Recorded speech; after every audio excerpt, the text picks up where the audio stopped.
All right. I call the meeting of the Howell Township Council to order. This is the regular council meeting. Can you read the opening statement and roll call, Penny? Let the minutes reflect that adequate notice of the holding of this regular meeting of the Howell Township Council was provided for in the following manner: by the posting of a copy of said notice upon the bulletin board in the Township Municipal Building on December 21, 2005, by the faxing of a copy of said notice to the Asbury Park Press, Tri-Town News, and Star Ledger for publication on December 21, 2005, by the filing of a copy of said form of notice in the Town Clerk's office on December 21, 2005. The public will be allowed to attend and will be allowed to participate pursuant to the Open Public Meetings Law. The public is reminded that civility and decorum will be maintained during the meeting. Any contracts awarded at this meeting or between now and the next meeting will be required to comply with the requirements of Public Law 1975, Chapter 127. In accordance with the Fire Prevention Code, be advised that this facility is designed with 3 emergency exits for your safety. The locations are as follows: upon exiting the meeting room to the rear, they are to your immediate left and immediate right, and at the front of the meeting room at the left of the dais. Furthermore, smoking is not permitted in the municipal building. Please take note that this meeting is being videotaped for possible future broadcasts on Howell Township TV 77. And we do have reason to go into executive session, but before I ask you to read that, let's do the roll. And also, for everybody's benefit, Mayor DeBella will be here later tonight. He happens to be coaching a baseball game tonight. That's why he's not here right now. And so will Councilwoman Showmaker. It's on her way as well. She's on her way too? Coaching also? No, not coaching. Oh. Yeah. All right, so Penny, can you take the roll? Yes, I will. Mr. Malavey? Here. Mrs. Showmaker will be late. Mr. Tabasco? Present. Mr. Walsh? Here. And Mayor DeBella will be late. Okay, so I believe we have reason to go into executive session. Penny, can you Yes. read that statement? Whereas Title 10, Chapter 4, Section 13 of the New Jersey Revised Statutes require that the public shall not be excluded from any meeting of a public body unless a resolution authorizing such exclusion is adopted at a public meeting. Whereas the Township Council of the Township of Howell has determined that such a closed meeting is required to discuss certain matters which are exempted from consideration with the public in attendance under New Jersey Revised Statutes 10:4-12. Now therefore be it resolved by the Township Council of the Township of Howell that the public shall be excluded from the next portion of this meeting, and that the Township Council will reconvene in public session thereafter. Be it further resolved that minutes will be kept of the meeting in closed session, and the time and the circumstances under which the discussion conducted in closed session can be disclosed to the public cannot be determined at this time. Okay, so it is 6:59 now. We'll come back for the public session at 8 o'clock. I need a motion to adjourn to executive for now. Motion to adjourn to executive session. Second? All in favor? I'll take a roll call. Mr. Malavey? Yes. Mr. Tabasco? Yes. Mr. Walsh? Yes. Okay, so we will be back at 8 o'clock, folks. Okay, I'm going to recall the meeting to order. Good evening, ladies and gentlemen. This is a continuation of our April 25th, 2006 public regular meeting agenda evening. I understand we've had the appropriate opening statements. I'd ask that everyone please stand for a Pledge of Allegiance. I pledge allegiance to the flag of the United States of America and to the republic for which it stands, one nation, under God, indivisible, with liberty and justice for all. I'd ask that everyone please remain standing for a moment of silent observation and in thought of observation of the troops defending this country.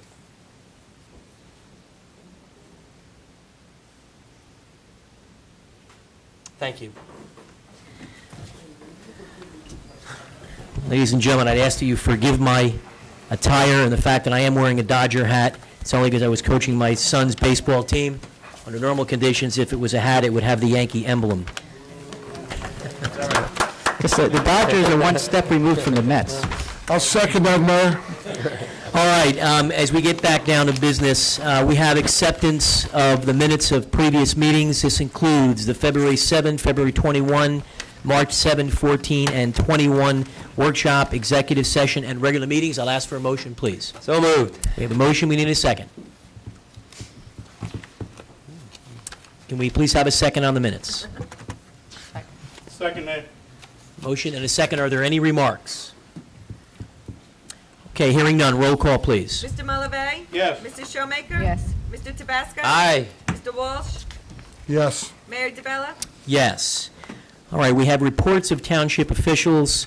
I'm adding this evening a 5A. We're going to have a brief presentation from representatives of the North Howell Little League. We're going to start this evening with reports with Mr. Zernecki. Reports under manager, please.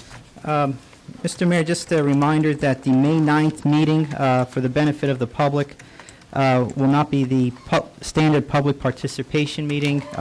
There will be a budget work session instead. Also, just a reminder that to the audience that May 2nd will be Student Government Day here at the Township, and so the students assigned to this program will be participating as council members and professionals. Tom, I have a question on that, in that we've moved our executives up to 6:30. So how are we handling, I think the schools were told to start their session at 6:30. So how are we handling that? I'll coordinate that Okay. with the school. If I may, Mr. Zernecki, I had the benefit of talking to the clerk's office today, and Mr. Tripodi or someone from the clerk's office was going to be giving us all a call. We will begin executive session at 7 p.m., and the students will have a mock council meeting 6:30? from 6:30 to 7. So on that evening, we still all should attempt to be here for between 6:15 and 6:30 to witness the meeting, and then we'll begin at 7. Okay, fine. I'm sorry to interrupt, Mr. No, that's fine. Mr. Mayor, I anticipate that there may be some residents here on the issue of the Freewood Acres sewer ballot, and I would just like to provide an update for those residents here this evening to discuss the proposed sewer extension in Freewood Acres. Although the balloting will be accepted for those ballots that were postmarked as of yesterday, so I would not be influencing the outcome by just informing the council and the residents that based on the current tally, it does not appear that the proposal will pass. As of this afternoon, the tally was 180 no and 134 yes, which is far short of the 60% that was indicated. I might suggest that we list this item for more detailed discussion sometime in May and invite the sewer engineer as well. Just for the public's benefit, Tom, let them know how many potential voters there were. So that was 314 casted ballots. How many potentially could have been casted? I understand there are in the neighborhood of 700 potential homes. Okay. Our office has received numerous inquiries from the residents in the Winston Avenue area with respect to the closure.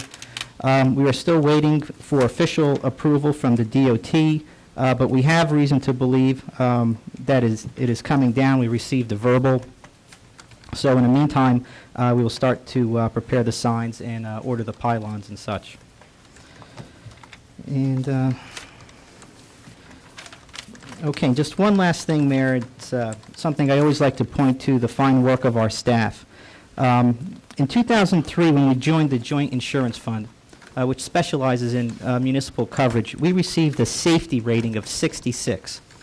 As a result, we've put together a team of department heads, people working in somewhat hazardous conditions, and through putting on videos, making capital improvements where there were dangers, we were able to lift our score, and I just got the score, to 80. So we're making great progress, and I just want to publicly commend the members of my staff who serve on our safety committee. It's a very important task, and I would commend them for their professionalism and dedication to safety in the workplace. Wonderful. If you could, Mr. Zernecki, perhaps you can get, so long as you think it's appropriate, the names, and we can recognize them here with a certificate in light of their accomplishments. We'd be delighted to do that, please. I would be pleased to do that. Okay, thank you. And that's it for me, Mayor. Terrific, thank you. Mr. Walsh, we'll start with you, sir. One second, Mr. Walsh. Mr. Gannon, Mr. Filiatri, Mr. Nunziato, anything under reports, gentlemen? Nothing at this point. Okay, thank you. Mr. Walsh? After doing some research and speaking to some seniors and talking with Carol Zors, the head of the senior center over here, I'm putting together an informational package with literature for the seniors so they all know how to freeze their taxes. It seems like a lot of seniors either don't understand now that it hasn't been, information hasn't been given to them in the past. And with Carol in conjunction, I would like to send something out to the seniors in Howell Township so they know about how and set up some workshops so that maybe they could stop in and I've called the county. We're trying to coordinate something where maybe we could all sit, and maybe it's Surrey Downs or the Villages or here in Town Hall, and try to help the seniors in doing all the paperwork to be able to freeze their taxes. I think it'd be very beneficial to them. Just seems that some of them don't understand the process that's involved. It is a little bit complicated. Some different items are needed from them, and I think every little bit of help that we could do for our seniors would be something good for the community. So I'm working on that with Carl Zor, with the county. I'll speak to Tom Moore about it. I've mentioned it to him already, and take it from there. Something else I've been working on, I've spoken to Maura Kuglia from the president of Howell North Little League. I've spoken with town manager Tom Chernecki and Helene Schlegel from the Recreation Department. One of my pet dreams is to set up a Challenger League for the special needs children here in Howell Township. I've talked to some corporate sponsors, and we are in the process of trying to put it all together so we can do our own Challenger League here in Howell Township for the special needs children. I've been involved in them in the past with my autistic son, and it's a beautiful thing for the community. The parents just sit there and watch. People from the community all help with the children. Some of the heads of organizations. It's a great community event. I've done it in basketball with my son. I've done it in softball with my son, and it's a real nice thing, and it's something I've spoken about in the past with different people about putting it together, but I sat with Tom, mentioned it, spoken tomorrow, some other members of Howell Little League North, set up some corporate sponsors, and sat with Helene, and we're going to try to put it all together over the next couple of weeks and start something with that, with the special needs children. That's about it for this week, sir. Thank you, Mr. Walsh. Any questions for Mr. Walsh on those items? Okay, Mrs. Showmaker? In response to Mr. Janicki's comment on the sewer for Freewood Acres, I'd just like to express to you, I had numerous calls, and most of I think the calls and the concern and the confusion was that a lot of them thought that with sewer came water. And when they found out that the water lines weren't being laid with the sewer lines, it kind of pulled back on wanting the sewer. So I think that we need to, before we just push it aside, maybe we can have another conversation amongst ourselves publicly and debate the issue again on where, what are the needs there I think in that's that area. a good idea. Okay. That's on that issue. I think that's a great idea on the senior centers because it is a tremendous amount of work on that. And you may want to try to engage our citizens advisory group, and maybe there's some people that would like to devote some of their time, because that's a group that isn't always utilized, and there are a lot of eager people that have extra time. Thank you, Councilman Schuman. I would like to know if we had any more information on the water rate for New Jersey American Water that we had discussed that was part of our settlement several years ago. Jeffrey, we talked about this. You know what I'm talking about? Yes. Tom? Well, the hearings have not yet commenced. As a matter of fact, I'm going through my mail here. I see a thick folder from the BPU, but we did locate the prior decision of the BPU, which incorporated the administrative law judge's decision about equalization of rates. I did speak, while I was speaking with the ratepayer advocate on the Parkway Water, I did mention that to them, and they said they'll be aware of it. These particular attorneys, I don't know if they're going to be assigned to it, but that's something that certainly we're going to bring to the attention of who's ever making the ratepayer rate decision, whether it's an ALJ or the BPU. Okay. But there is a signed order that was adopted by the Board of Public Utilities. It may have had a different name at the time, but we're aware of it. That was when? That was quite a few years back, right? Yeah, I don't remember. My only and why I keep bringing this up is Mayor DeBella will recall a group from I think it was the Tuscany development, that got absolutely outrageous water bills. So there are still pockets of our community that get outrageous water bills. And it would, benefit our whole community if we could equalize our water rates and everyone was kind of on an even flow. I believe that was Judge Mafusi, if I recall, Okay. signed that order. And the only other thing is, this would be for the manager's office, if we could just reach out to Mrs. Crummins and set up a meeting with her. I know she's what's like to be brought up to speed on the Lackey situation, and I think she'd like to bring you up to speed from her side on the Lackey situation. Okay. And did you have an opportunity to set up a meeting with the Friends of the Library? I had asked my assistant to set that up. Okay. I'm not aware if we actually scheduled it, but I do have but in addition to that, I have a department head meeting scheduled for May 1st, and I today made an invitation to the Great. Head librarian to join us and explain the services and where we can create some synergies. Good, wonderful. All right, that's all I have, Mayor. Great. Councilman Malabe, any comments or remarks, sir? Yes, Mayor, just real quick.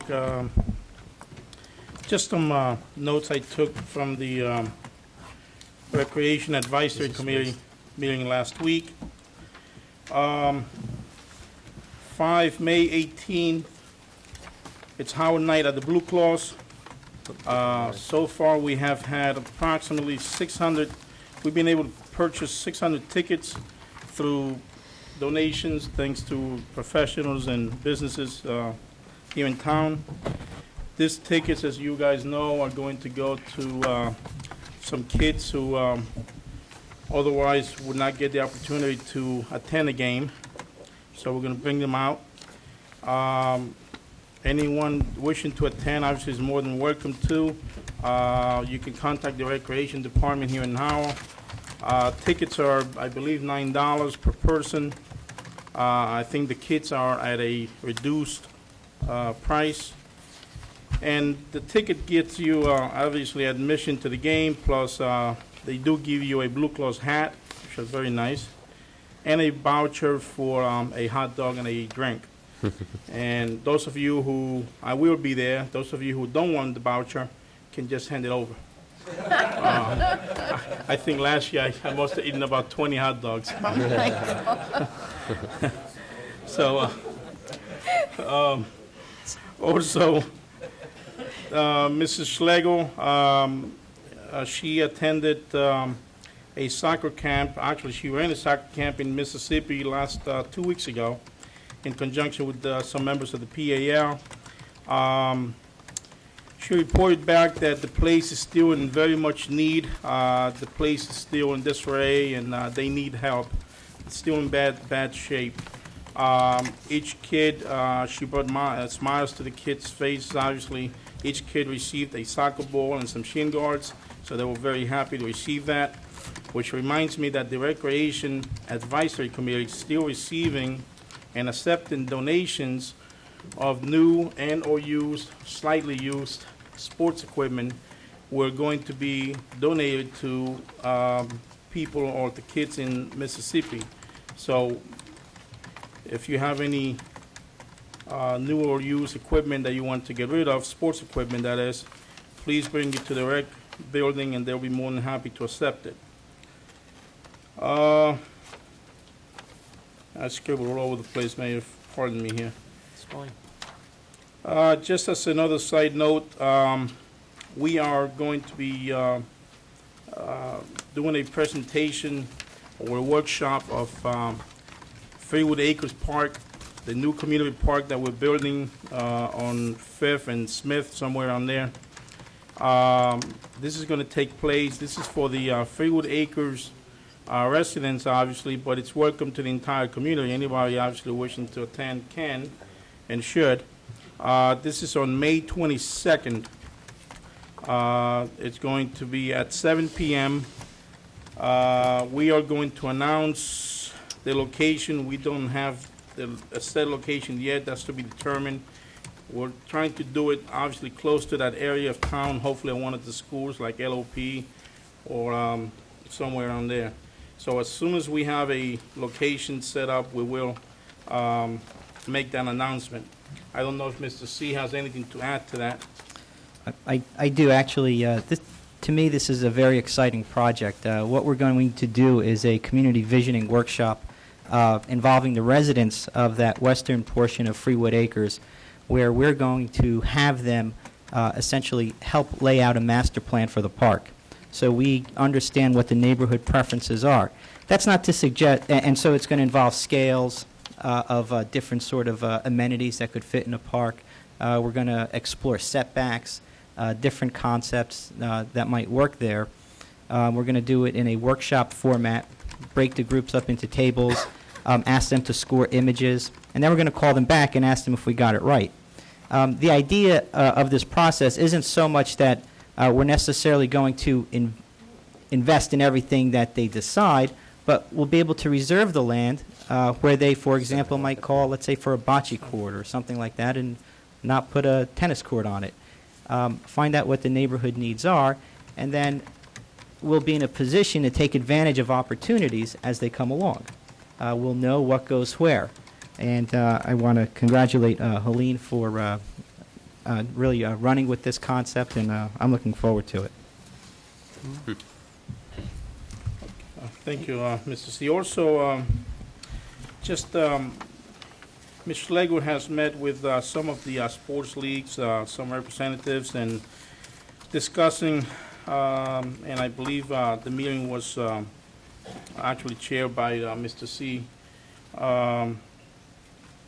This is basically was about the user fees that we had proposed at one time, and it got kind of pushed back.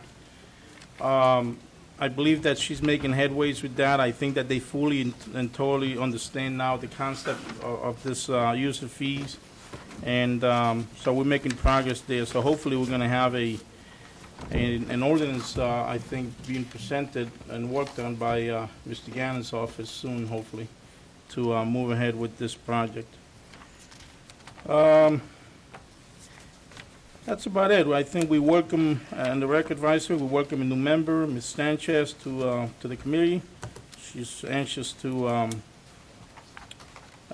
take part of that. And unfortunately, I think we're going to be receiving resignation due to his work schedule from Mr. Fabrici. Julian, who has been a good member, he has indicated that his work schedule doesn't allow him to be available at night. So that's gonna be coming in front of the mayor and council for acceptance. Mr. Mayor, that's all I have for right now. That's it? You sure? All right, Deputy Mayor, go ahead, sir.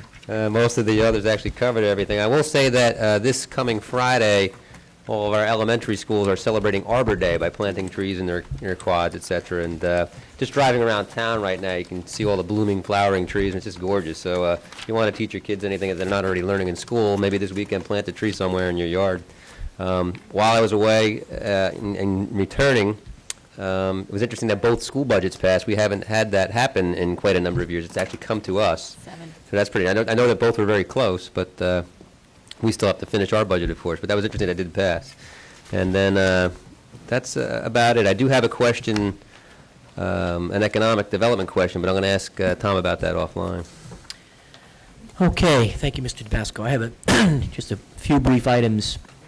We had gotten a request from the Chamber of Commerce to make sure that we had put a link from our website, or I'm sorry, on our website, that we provide a hot link to the Chamber site.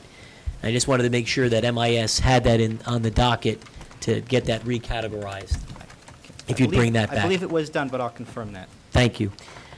The next is we need to arrange a special meeting to deliberate on the discussion with respect to a new town hall or a rehabilitation of this building, an understanding of all of our physical plant issues. And we had talked about attempting to come up with some dates. I just want to remind everyone that that's a matter that we need to act on immediately. So I don't know whether or not the clerk's office or manager's office has had a chance to poll the governing body around a meeting, but we need to, in my judgment, do whatever is appropriate to begin those deliberations this month. And this month, obviously, I'm referring to May, recognizing that we're not getting together again in the month of April. So, do anyone know where we may be on pulling meeting dates together for that? Ms. Woolman, can you comment, or do you know if that's been looked at? Okay. If we could just, perhaps before the end of the week, attempt to collect dates from the council. We need to set aside a special meeting night. If this particular facility is booked, knowing between the zoning board, the planning board, you know, I'm always reminded that on evenings where there is not night court, we could potentially even use the courtroom facilities, in that it is conducive to having the public participate in a manner and a style not unlike what we have here. So if facilities is an issue, I think we should be able to find some meeting space. I really want to encourage us to make that happen as quickly as possible. With respect to the Board of Education, as the Deputy Mayor mentioned, I was able to go and see Joan Lambeck be sworn in last night as the new representative from the Township of Howell. And I've also invited outgoing member Terry Kraft and his family to attend our meeting this coming Tuesday night. Mr. Kraft served almost 24 years in his capacity as both a local member of the Board of Education on the K-8. He served similarly for probably at least 3 terms on the Freehold Regional, and I've invited, again, he and his family here for a special award on behalf of the governing body in recognition of his service. But we do need to advertise or add to the docket the position of a liaison from the Freehold Regional to the mayor and council. Ms. Lembeck had been serving in that post, and obviously now that she's on the board, I don't know that she'd be able to continue to do that. Although we've got great representation in her up there, perhaps we can determine if we could advertise for that position to get an opening. And along those same lines, Ms. Kerry Dixo has indicated that she has a conflict and is not able to be at the local Board of Education meetings on the evenings that they meet. She has a family conflict that now conflicts with those. So we have those 2 potential openings that we should either add to the agenda for a discussion at some point and perhaps determine who may have petitioned for those positions previously. A couple of other items, not certainly for discussion tonight, but perhaps we can get an offline update. Property related, the Van Schoik property. Mr. Nunziato will recall we've sort of talked about that particular property, and we had to look into a bridge, some access, and whether or not we might be able to get access to the property the township owns, but can only be accessed, I think, through a right-of-way that a private resident has. And in fact, that private resident was at a planning board recently. In fact, it was last year, and Deputy Mayor and I had reason to speak to him during a break, and I think he expressed an interest in working with the municipality to provide us with that level of access. He's represented by counsel who was going to call the manager's office, but I don't know that that's taken place, and I'm certain Mr. Nunziato has that contact. And the other is just a status update with regard to the property that is adjacent to where the Pinelanders currently play. And I know that there's been some discussion on that particular parcel in an effort to expand the size of the property we have there. I know there's been some ongoing debate around the property in that vicinity. So if those are things we could take offline. The master plan hearing is this Thursday evening, the 27th. I can't recall the specific start time. The chairman is here. Mr. Schneider, it's what time? 7:30 at Middle School North. So just as a reminder to the public that is a continuation of the discussions with respect to the updated master plan. To Mr. Filiatro, if I may, are we any further with our non-profitable organization and all of the filings? Has that been approved? The foundation exists. The tax-exempt status has not been completed as of yet. Okay. What are the next sort of procedural things? We need that exemption approved? Yeah, I'm not sure that was being handled by Boland and Associates, and I'm not sure whether it's even been applied for yet. Okay. Certainly, I have offered to do the application. I have done it in the past, and that offer still remains. So. Is that something that perhaps with the manager you gentlemen could coordinate I'd like to see that we can get that up and running. I was contacted by a couple of residents who have been negatively or adversely impacted by the change in the recreation fees. And I'm going to do anything I can to help myself or through helping on my own, but also trying to get some private sponsors. There's some families who have multiple children, and the increase in the fees, albeit necessary for us to run the operation, has put some at a disadvantage. And I'd like to see if we can use the nonprofit organization. One of the things that they could do would be to help those families that might need some extra support so their kids can participate in those programs. The other item is the Clean Communities program. I believe it was slated for this past Saturday. Candidly, I was not officially made aware of it. I had to read about it in the Messenger, and didn't even know that I was to be there. I guess I wasn't maybe to be there, but don't know whether that actually happened or not. Was it rained out? It rained pretty heavily. It was canceled, Mayor. It was canceled. Do we know, Mr. Steve, when that's been rescheduled so the entire council can be aware? I know the whole council went last year. I apologize. I'll make sure council is fully informed. Appreciate it. When Okay. that's going to happen. Terrific, thank you. And then the only other item, we have our goal-setting session planned for this Saturday. Right. What time is that slated to begin? 8:30. I will be here late, so the Deputy Mayor, will you be here to begin the event? I have Little League opening day, so I'm going to be there, and when that is concluded, I will then Can I coach your team? get over You can here. come in? Actually, we don't really have a game. It's opening day and pictures, so it's been rescheduled from the rain for last weekend, so I need to be there with my son, and then I'll get here as soon as possible. You had one more item, sir? Yeah, and speaking about Arbor Day, Paul Schneider from the Shade Tree Commission pulled me to the side and wanted me to mention that tomorrow, in fact, at 4 o'clock is the official Township Arbor Day. What? Oh, Friday? Friday. Yeah, it's Friday. Friday, okay, so Friday at 4 o'clock down by the library is the official Township Arbor Day celebration. So everybody out there, please come on down and enjoy the festivities. All right, was there anything else under reports of officials?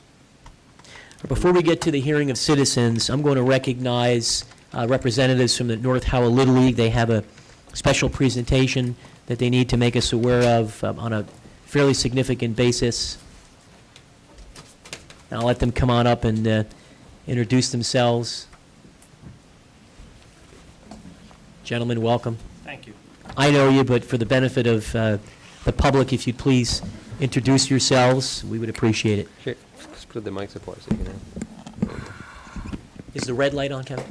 Yes. Good, so you could just talk right into it. Okay, my name is Kevin Dunci. I'm the Director of League Operations for North Howell Little League. And my name is Steve West. I am the Vice President at North Howell Little League. Welcome, gentlemen. We appreciate your coming out tonight. Thank you. First of all, before we begin, I want to say thank you to everyone who's currently part of the council here. I happened to be present 2 years ago when North Howell Little League approached the council about appropriating some money for a building. And there were 4 people who were on the council, who were on that council at that time, who immediately said, it's for the kids, let's do it. So thank you, before we begin, to all 4 of you for that, for your help so far. Welcome. And to Councilman Walsh, his business has continued to, over the years, sponsor teams at North Howell Little League. So for the record, I want to say thank you for all that you've done for the Children Art League as well, Councilman Walsh. There's a sign in the back that says, vision is seeing things not as they are, but as they can be. Mm-hmm. That's kind of the mantra that we've had at North Howell Little League since we began. We took this thing over about 18 months or 2 years ago, and we've been fortunate in that we've had some people who have latched onto our vision and who have partnered with us to help us get some things accomplished. We've kind of been the poor sister for many years in terms of the Little League programs in town. We don't have lights. We didn't have a building. Technically, we still don't have a completed building, but we didn't have lights or a building or dugouts. And we've been working to get those things as quickly as we can for the kids. My 17-year-old played in the league years ago, and we were told there was going to be a building next year and there were going to be dugouts, and it just never happened. And I don't want my 11-year-old or anyone's child to go through that league anymore without them having the same opportunities that the young men and women have in the other Little League programs in different towns and also in Howell. We, for example, just got a $5,000 donation from the Howell Optimist Club, of which I know Deputy Mayor Tabasco is a member, and Councilman Walsh is a member. And that's for dugouts in our league, which is tremendous. We just got a $5,000 donation from Coast Honda so that we can finally get a scoreboard like the other leagues have in town. So a lot of people have bought into what it is that we're trying to accomplish here. So within the next within 18 months to 2 years of taking over, what we envision is the finest Little League complex, not just in Monmouth County, but in the state, and we have the opportunity to do that with your help. We will, in fact, have dugouts. We will, in fact, have a scoreboard that will be up this year. We'll be working on lights during the off-season next year, and our goal is to have them for opening season next year of 2007. So that's a lot of progress in 2 years, considering where we were. Additionally, of course, we've got the building. What I passed out to you are the financials that we make available at our open board meetings, which we have every 2 weeks. Anyone who's part of our league can come, make recommendations, see where their money's going. We've actually broken it down. We know that it costs $155 per child for the child to play baseball during the course of the year. We don't charge $155. We charge $125 for the first and $75 for the second and less for the third, because we're fortunate that we have people who work very hard. And in that horrific, for those of you who've been to our fields, little trailer, broken down shack, we netted over $20,000 last year through the hard work of people there just in selling sodas and French fries and things like that. We hope to do significantly better than that with our new building. And that's really why we're here today, to talk to you, to ask for your help, and to ask for your guidance as we move this thing forward. When we took this thing over 2 years ago, or 18 months ago, whatever it was, what we really had was kind of a rough drawing of a building and a promise from the town of $150,000 to get the building completed. And that's really where I want to kick this thing off. If I could just take two and pass down.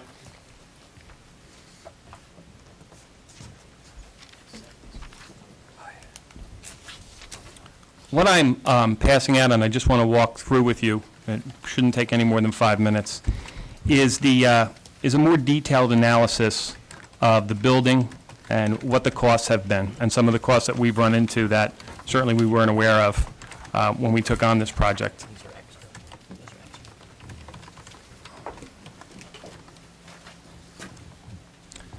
So just to walk you through it, the first is the architectural costs, which were $12,000. We had a drawing of a two-story building, but it wouldn't fly with the town. They needed a lot more septic design, et cetera. For those of you who have done some building, you know exactly what I'm talking about. So where we're going to start is the foundation and structure. And what I did here is I put a little check mark by things that have already been completed. The material was $41,000. We were fortunate in that someone worked with us and we were able to get it at a $13,440 discount. So it was $28,000. The labor was $5 per block, so that's $28 and $40. The concrete was $3,300. The stone that you put in with the concrete was $770. The labor was $6,500. That was donated. In other words, we had people who were part of our organization actually do the work. The steel, $16,690. We got the material at cost. The labor was donated by an individual who no longer is part of our league, but wanted to be part of what we were doing there. The plumbing, the material was $9,000. We got that at cost. The labor for that, all the plumbing that in the building, was $34,000, and that was donated by Total Pipe. The paint, $3,150. Kevin Dunshee Painting donated donated the labor. And I'll be putting the second coat on this week. The service conduits was donation, and also the labor. We've been trying to save money wherever we can, understanding the fact that the $150,000 that was asked for by the town was done so without a budget and just kind of an arbitrary figure, and realizing we were going to be running into some things that were going to be costly. The first of which is the septic system, which, as you can see, was $47,000. Now, it's in its complete. And I was there when they were putting the septic system in. It's 3 huge tanks, and the guy who was putting it in said, "Kevin, this is ridiculous. This is overkill." But it's what's required by the town. So there was no way of getting around the $47,000. Whether we had a big building, a small building, it really didn't matter. It's based on the amount of people who are part of the league who may, in fact, be using the bathrooms at one time. We are putting a canopy on. The labor, again, is free. The windows, the labor is free, and we're getting everything at cost. And then we have some more costly items. The roof, the doors have to have panic bars on them, et cetera, so they're $15,000 just for the doors. And then we get into the really pricey things, the HVAC. Material and labor for air conditioning is $74,000. Now, we budgeted $24,000 for that because that would cool the building, but that's not what the town required, and the architect attempted to work with the town, and there's no getting around that cost. The kitchen ventilation, no getting around that cost, $28,500, that's installed. The electric, the actual cost we have for the electric is $70,000. Now, let me explain why. What we've done is to try to have the foresight, realizing that we're going to be putting lights in, to run enough electric back to the building so that when we put the lights in, we're not going to have to dig up everything we've done so far. I don't know if you folks have seen, but we laid blacktop all the way down the building and around the building, and the place looks a lot different than it used to. But we don't want to dig that all up or nor incur additional costs. So what we've done is, with some foresight, we're having the electric set not just to the building, but not just for the building, so that it'll be ready to go for the lights as well. And there's some additional masonry work that has to be done in the bathroom. Using $50,000 for an electric cost, down from $70,000, because of some work that we can do with ourselves with some of the people who are in our league who are electricians, as well as some work we can do through the electrician who wants to help us and donate some things back. We're still looking at a total estimated cost minimum of $366,000, which obviously is significantly more than was budgeted for this. Just from our standpoint, the way we looked at this is with septic at 47, JCP&L, and I didn't put this in there, but it should have been JCP&L to put the pole up to run the wires. It's $12,500, and I didn't include that. That's an additional cost. The doors, the HVAC, and the kitchen equipment, we're really looking at $238,000 before we ever put any mortar to any of the block that we're putting up. It's been unbelievably eye-opening in terms of everything. The town required 5 toilets for women, 4 hand sinks, 2 toilets for men, as well as 2 urinals and 3 hand sinks. Now, fortunately, things like the plumbing, the painting, the concrete, we're able to get the labor donated. But some of these things, like the JCP&L, the HVAC, and the septic, there was simply no way of getting around the costs. So we're here to ask for your help. Originally, when this was decided, what would happen is the town would purchase from North Howell Little League the building at a cost of $150,000 if the building was in fact worth $150,000. With the love and the time and the energy and what the town has required to go into this building should be worth probably $500,000. So what we're asking the town to do, if possible, is to have a letter addendum or an agreement in addition to the original agreement that simply says that you would be willing to reimburse North Howell Little League for the money that we expend to purchase the building, as long as the building is worth X amount of dollars. In other words, if it's determined that the building is worth $450,000 and it cost us $300,000 or $320,000 to put it up, that in addition to the $150,000, you would in fact pay for the full cost of putting the building up. I think from a town standpoint, you'll be getting a nice building. You'll be getting a building that doesn't require a lot of maintenance. That's the place to go if there happens to be a hurricane that hits North Howell, because it's block and steel. It's a tremendous building. And it's an investment in the township and an investment in the children. Councilman Walsh said something about a Challenger League earlier, and I know that he has had some discussions with members of our league about that. I think it's a great idea. I think that this is a complex that the high school and that the middle school would want to use for night games for their kids. And it would be a great place for them to come when we complete this. You know, when we opened, the last thought is we opened during opening season last year, and I think the mayor's wife threw out the first ball, or at least we asked her to, but she didn't want to, but the mayor couldn't be with us. But one of the things that we said is we want to create... She can throw better than I can. So can mine. What we talked about is creating memories for our children. And what we're asking for is for your help in allowing us to create those memories, and also to create kind of a lasting legacy, because this building will be around not just for our children, but for our children's children. This building is going to last for 30, 40 years, and it's just going to be a great place. I think it's a place that realtors would want to show if they're showing houses. This is where your kids are going to play Little League baseball. I think it's an opportunity for our league to have a self-sustaining building, because if we can generate $20,000 in that little shack, and we've got a meeting room upstairs, which we can use for fundraising, as well as what we have downstairs, that's going to be a great place to be and a great place to see. So that's why we're here today. Mr. Dunchik, a question. Off-season, would the building obviously would be open if another sports organization needed a place to meet, needed to use the facility for a meeting, what have you.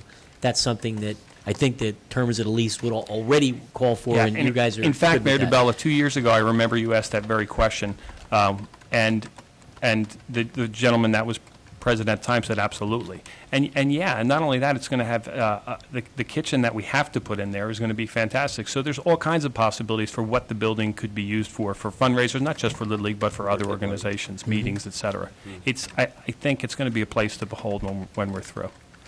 Well, the only thing I'll say, and then I'll open up to the council, is knowing and perhaps some bias, and if anyone has a concern, I'll recuse myself. I do coach in the league, and my son's played there 2 years. It's a fabulously run organization, but even if that were not the case, as an outsider looking in at this management team that's been running the league, prior to my being involved as a parent, they've done a terrific job, and you had me at the word good evening. So as far as I'm concerned, this is a very worthwhile investment. We obviously have a budget with respect to bonding expenses that we would have to come up with, and that's how we would pay for the balance of this building rather than out of the operating budget. Any comments or dialogue from the council? So 150 was already covered previously. Now we're another 216,050. So I would just ask that question right to Jeff, that you actually just started right now. How would we fund the 216,050? 5% down payment. It would have to be through our capital program, through Is that a bonding. 5% down payment? We'd have to Yes, allocate? We'd have to allocate 5% down payment. It would be 10,000. annual debt service. Okay. We're fortunate in that Is that half a cent? It's $10,000. No, the other, Oh, the mortgage portion? half a cent on it? That's for capital. All capital improvements require 5% down payment, and then you can bond the rest. The only question I would have, Kevin, is this a pretty hard number here, or we don't know, it's right? it's not, Mr. Gannon. It's not, in fact, a hard number. We're going to continue to work. For example, the 70,000 for the electric. We feel certain we can get that down to 50. The money for the roof, we know that we can save maybe $2,000 or $3,000 down there because we've been working the roof, or that it's Little League. Steve, who's Do we have working very a closely. final set of plans, or, I mean, Oh, yeah. just so we have some certitude, Yes. that's all. 'Cause Yes, we You're absolutely. not going to put in skyboxes or anything No, else. that's the last point I wanted to make. Certainly, it would make sense possibly to have a cap on the thing. We're not going to put in big screen TVs and Barca loungers, although it would be nice. No retractable dome roof over the ceiling, right? But I've learned more about building with the trenches that I've been in and the painting, et cetera, that I've done, and it really has been a labor of love for us. We realize that you can't write us a check for this, and there's some bonding that has to be done for it. We're fortunate in that we do have some backers in our league who have said to us, listen, we're going to help you get to that point where you can get your CO, and then have the town step in and complete the deal. But no, we don't. I don't have an exact hard number for you, Mr. Gannon, but we'll work towards that in the days to come. Other questions? Ms. Malabi, we'll start with you and work our way down. Any questions or comments? I don't think I have any questions. I just thinking out loud here. It's obviously the children are what this is all about, and the children's future here. However, we obviously, as you know, have an obligation to you guys, the taxpayers, and this is nothing new to us with tight budgets. I mean, it's been a tight budget since I've been in office now, the 4th year, where we have to weigh what's really necessary and what's not, and what we'd like to have and what we have to settle for. So, considering all those things, obviously, I'd like to hear more about what the impact that's going to have on the taxpayers before I commit myself to this. But I think that we're all passionate about this, about recreation and about the kids' futures here in Township. We are spending quite a bit of money this year in this year's budget with the bottom tracks, with Freewood Acres, and other projects. So we are committed. This council, mayor and council, is committed to recreation, obviously. Yeah, I mean, it's not something that's going to be for profit making for the league. Obviously, this is going to hopefully be all the leagues and all the teams and other. You mentioned the high schools. You mentioned the the middle schools could utilize it if need to. So it's a township-owned building eventually, so it's not that we're giving the monies to a private organization where they're just going to do whatever and they're going to own the building. This is actually an investment in our community. So, you know, I probably can support this. However, I'd like to hear more from the CFO as to what the impact on the current budget's going to be before I fully commit myself to that. Thank you, Councilman Mill. I did want to point out that we are, in fact, responsible through the lease for the maintenance of the building, taking care of the building, as well as taking care of the grounds. Through the money we raised last year, the town used to cut the lawns. They couldn't do it anymore, so we bought a $10,000 lawnmower. We were fortunate to be able to do that. We understand our responsibilities as far as maintaining the building. So, in fact, the town would own the building, would, if everything goes as planned, be buying the building kind of at a discount, and we would, in fact, be maintaining the building for the public good. Mr. DeVasco, any questions or comments? I'll just be brief since Juan actually said quite a bit. Again, we happen to be a very pro, I won't say just active sports board, but a very pro activity for our youth board. So you do have a pro board. I grew up playing Little League Baseball. I know Juan did too. The issue about the cost, that's why I asked Jeff the question with regards to the bond and the 10,000 debt, 10,000 out of our operating this year. So when we all get through, I guess we'll have them address it one more time. But I'm pro what you're saying. Thanks. Mrs. Showmaker? I think that we all share the same concerns, but I think it's a win-win situation for our community and our youth. It's been a long time coming, and I'm like you, I've listened to that. I've heard that for the past 10 years, it's coming, it's coming, it's coming. So I hear your plea and your cry, and I have to commend all of those that have been involved in making this happen. In addition to that, those have volunteered their time and their monies. It's very refreshing to see people give back to their community and stay involved with their children. Thank you. Do you need countertops for the kitchen? I was just going to say that. Mrs. Showmaker would be happy to donate. This gentleman sitting to my left, just so everyone knows, is there pretty much every day. He, in fact, has lived there and acted along with our general contractor. And Steve, in addition to countless hours, thousands and thousands of dollars, Steve's company was the one that donated all the plumbing and got us the plumbing at cost. So, I mean, that's $34,000 in labor that he did. And that doesn't, I mean, when you see him every day raking and with his trucks and digging, and it's just incredible what he's done. And it's unfortunate that the whole community doesn't get to see all of that and all those. Sometimes it's few that are involved in there, and it's countless hours. So I commend you and I thank you for that, and our community thanks you for that. Thank you. Mr. Walsh, any comments? Thank you for the presentation. It's detailed enough for me to sit back and look at it, and I think it's exemplify what it's all about to me. I mean, we're up here, we're supposed to try to help govern and guide the community, and the community, I believe, is supposed to give back to the town.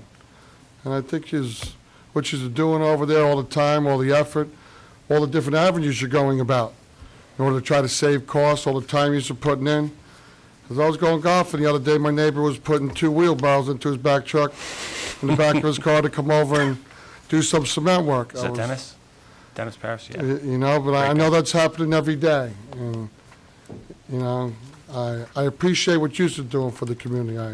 I think it's a wonderful thing, and for years and years to come. For all the families, not just the young men and women that play Little League, but it's more of a family and community thing. Everybody being there watching, families interacting. It's a good, positive thing. And I know some of the people who are involved in helping you, and, you know, from a financial standpoint, and I'm sure that there's them and some others that would help more in the future. And you've done a fabulous job over there. I was over there the other day. Looks nice. It looked finished to me. You know? As a guy that played on Granny's pig farm and off the barn in right field was a double. Yeah, exactly. It looked in good shape. But you know, we do have budget constraints, but I think everybody in this community knows how I feel about children and the activities and people in need and everybody chipping in. Thank you, Councilman Walsh. Thank you. I think what we might recommend is perhaps have an off line meeting with our manager, Ms. Schlegel, and the CFO to try and fine-tune the numbers. We know you may be able to come up with some other economies, which we would appreciate. Let's see if we can lock into a number, and then Mr. Filiaccia will present to us. We have a budget hearing on May the 9th. So if it's possible or practical for you gentlemen to meet with the management team between now and May 9th, I'm certain we could, or Mr. Zanicki's office could arrange something. I don't think it's a terribly long meeting time, but you guys could probably hone in more on the numbers. He can come to us on the 9th, and absent some unforeseen circumstance, I'm certain that we will incorporate this into the capital budget based on what everybody's talking about. It's the right thing to do. Thank you very much. Okay? Can I ask a question? Sure can. Through corporate donations, do we have to tap into the capital budget? If corporate donations took care of the 5%, would that keep us from having to go into the capital budgets? No, we have to, if we're going to authorize any kind of debt, we as a township must provide 5% in cash. That's statutory. Can't be from corporate donations or anything else. It has to be 5% from down payment. budgetary money. Just offering. Certainly anything beyond that 5% can come Once from. it comes time to pay off the 30-year mortgage, the township would, I'm certain, we'd love to put up there the Snapple or the PepsiCo or the Pizza Hut, North Howell Little League. Let me just facility. clarify, Jeffrey, we have to raise 5% in the budget. That's right. In order to put as a down payment.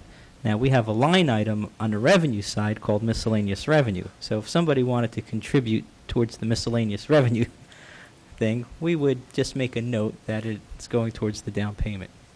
So I didn't want to make it sound as if we were turning away a contribution. Terrific. All right, so do you have Mr. Zanicki's number, or if you guys could swap business cards? Anything else that you need to? Okay. Thank you, Kevin and Steve. Thank you. Thank you, gentlemen. We appreciate your time this evening. Thanks. And your president trying to hide in the back, Mr. Rucuglio, deserves a lot of recognition and credit as well. I know the time and effort he and his lovely wife behind him put into the league as well. So thank you, Mauro. All right, we're going to go to hearing of citizens. The time is 9:15. We have 4 individuals who'd like to be heard tonight. The first person is Mr. Edwin J. Kelly. Good evening, Mr. Kelly. It says you'd like to... Mayor and council, before I start, the Dodgers were only good when it was the Brooklyn Dodgers. I wouldn't go that far either, actually. Believe me, it pains me to have to wear the logo, but I'm a little messy under the hat. Okay, my last report was on March 14th. Would you, Mr. Kelly, if you don't mind, just give us your name and address into the I'm sorry. microphone for the record, please. Edwin J. Kelly, 75B, William and Mary Square, Freehold, New Jersey, 07728. It's Howell. My last report was on March 14th about the flags and everything else.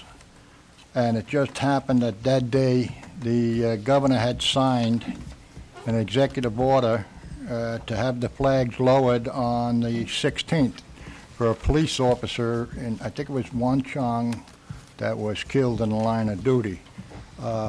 We didn't get any information through the governor's website, but with our backup system that we have, and I have given to the manager somewhat, we got to go over that. We found out through the school board that we got the flags down at half-mast, and the school had it down.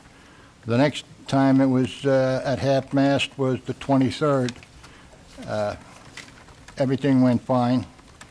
On 4/26, it was down again for a captain that had died. We had a little trouble with that. We fixed it with a backup system. That was April 6th? That was April 6th it was signed, but that was for April 12th. Okay, it was supposed to go down, so we made it. It was during the week. We don't have any problems when it's during the week. We have it when it comes close to the weekend. I had one problem, and that was because of they wanted the flag down for this fireman that was killed in the line of duty. And he signed the proclamation the executive order on 4/13, which was Thursday. And we didn't get that information because on the 14th was Good Friday, and the township and everybody was off. I made a phone call to the manager's secretary, and it got on the message machine, so I had it so that when the manager came in on Monday, he would have it so that we'd get the flags down on Tuesday. But I also went to the police department, and I seen the dispatchers down there, and I handed them the governor's executive order number 10. And I asked them to either fax it or deliver it to the manager so we had it for Monday morning. As of yesterday afternoon, the fax, the letter, or whatever it was, has not gotten there yet. We have a little problem with the police department. We have a problem right now with the flag outside the police department. I reported it to the dispatcher at 1 o'clock this afternoon that the American flag out there was only being held on by the top hook, and it's still that way now.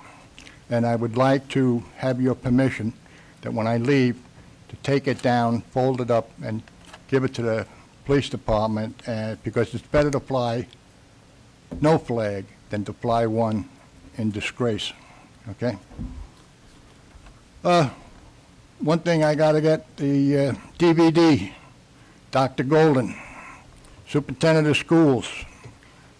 She doesn't have any information from what I got from the secretary, that your letter that you sent with the DVD, I don't know where it is. Maybe you better have talk to her, okay? Wait a minute. You went to a meeting with the Chamber of Commerce on the 22nd with the manager and everything else. It's very good, except for one problem. Just Carpets. They decided to add another American flag to the right-hand side of their door in the flower pot. Real patriotic. And the other one was the Ivy League. They finally took their American flag down from the sign and put up a welcome flag. So I guess we're making it. I'm sorry. International Trucking Company. They have started putting a bunch of flags out in front of their establishment. And also there's a lumber company up by the Villages. He decided to put a lot of flags up too. Now, I haven't been going around to anybody since October 18th of last year when I got my Disorderly Person Award. So I heard today that I made the website. Somebody was complaining that I was going around harassing the businesses because of their flags. I haven't been going around since October 18th, so I have no idea where that message came from. Mr. Kelly, that's not the township website. No, this is the RAG website. I'm sorry. Just wanted to be clear I'm that sorry to use that term. Okay. Township wouldn't do that to you or any other resident. I think everybody knows what I'm talking about. Okay, the last couple of days I have been meeting with the Monmouth County personnel and the school board. Talking to the superintendent of schools up there, Mrs. Lawson, and I have implemented some of our backup ways of getting information about these flags going down for veterans and stuff like that, half-mast. I'm sorry, half-staff. Half-mast is in the Navy. And they went along with it. I also got to talk to Claire French. I also talked to people in the information management and a lot of people in human services. So that's where I've been spending my time, and I gave an update to the manager. I didn't make copies for everybody because the manager and I have to get together to approve. One of the things somebody volunteered is Helene from the Parks and Recreation. She takes care of the lakes and the ball field down here in, I'm sorry, not the ball field down here, the lakes and, there's two places she takes care of. But she's also going to take care of all the little leagues, fields, north and south, because they do have an American flag, and it doesn't, even though we have all our flags down, if you look down in Oak Glen Park, their flag is never down. So she is going to volunteer if the manager approves that part of the roster. Okay. Okay? So I think Now- there's two questions. The first is the condition of the flag at headquarters. Mr. Zanicki, what's your thought or recommendation about how we should handle that, the flag, if it's hanging in a dangerous way right now?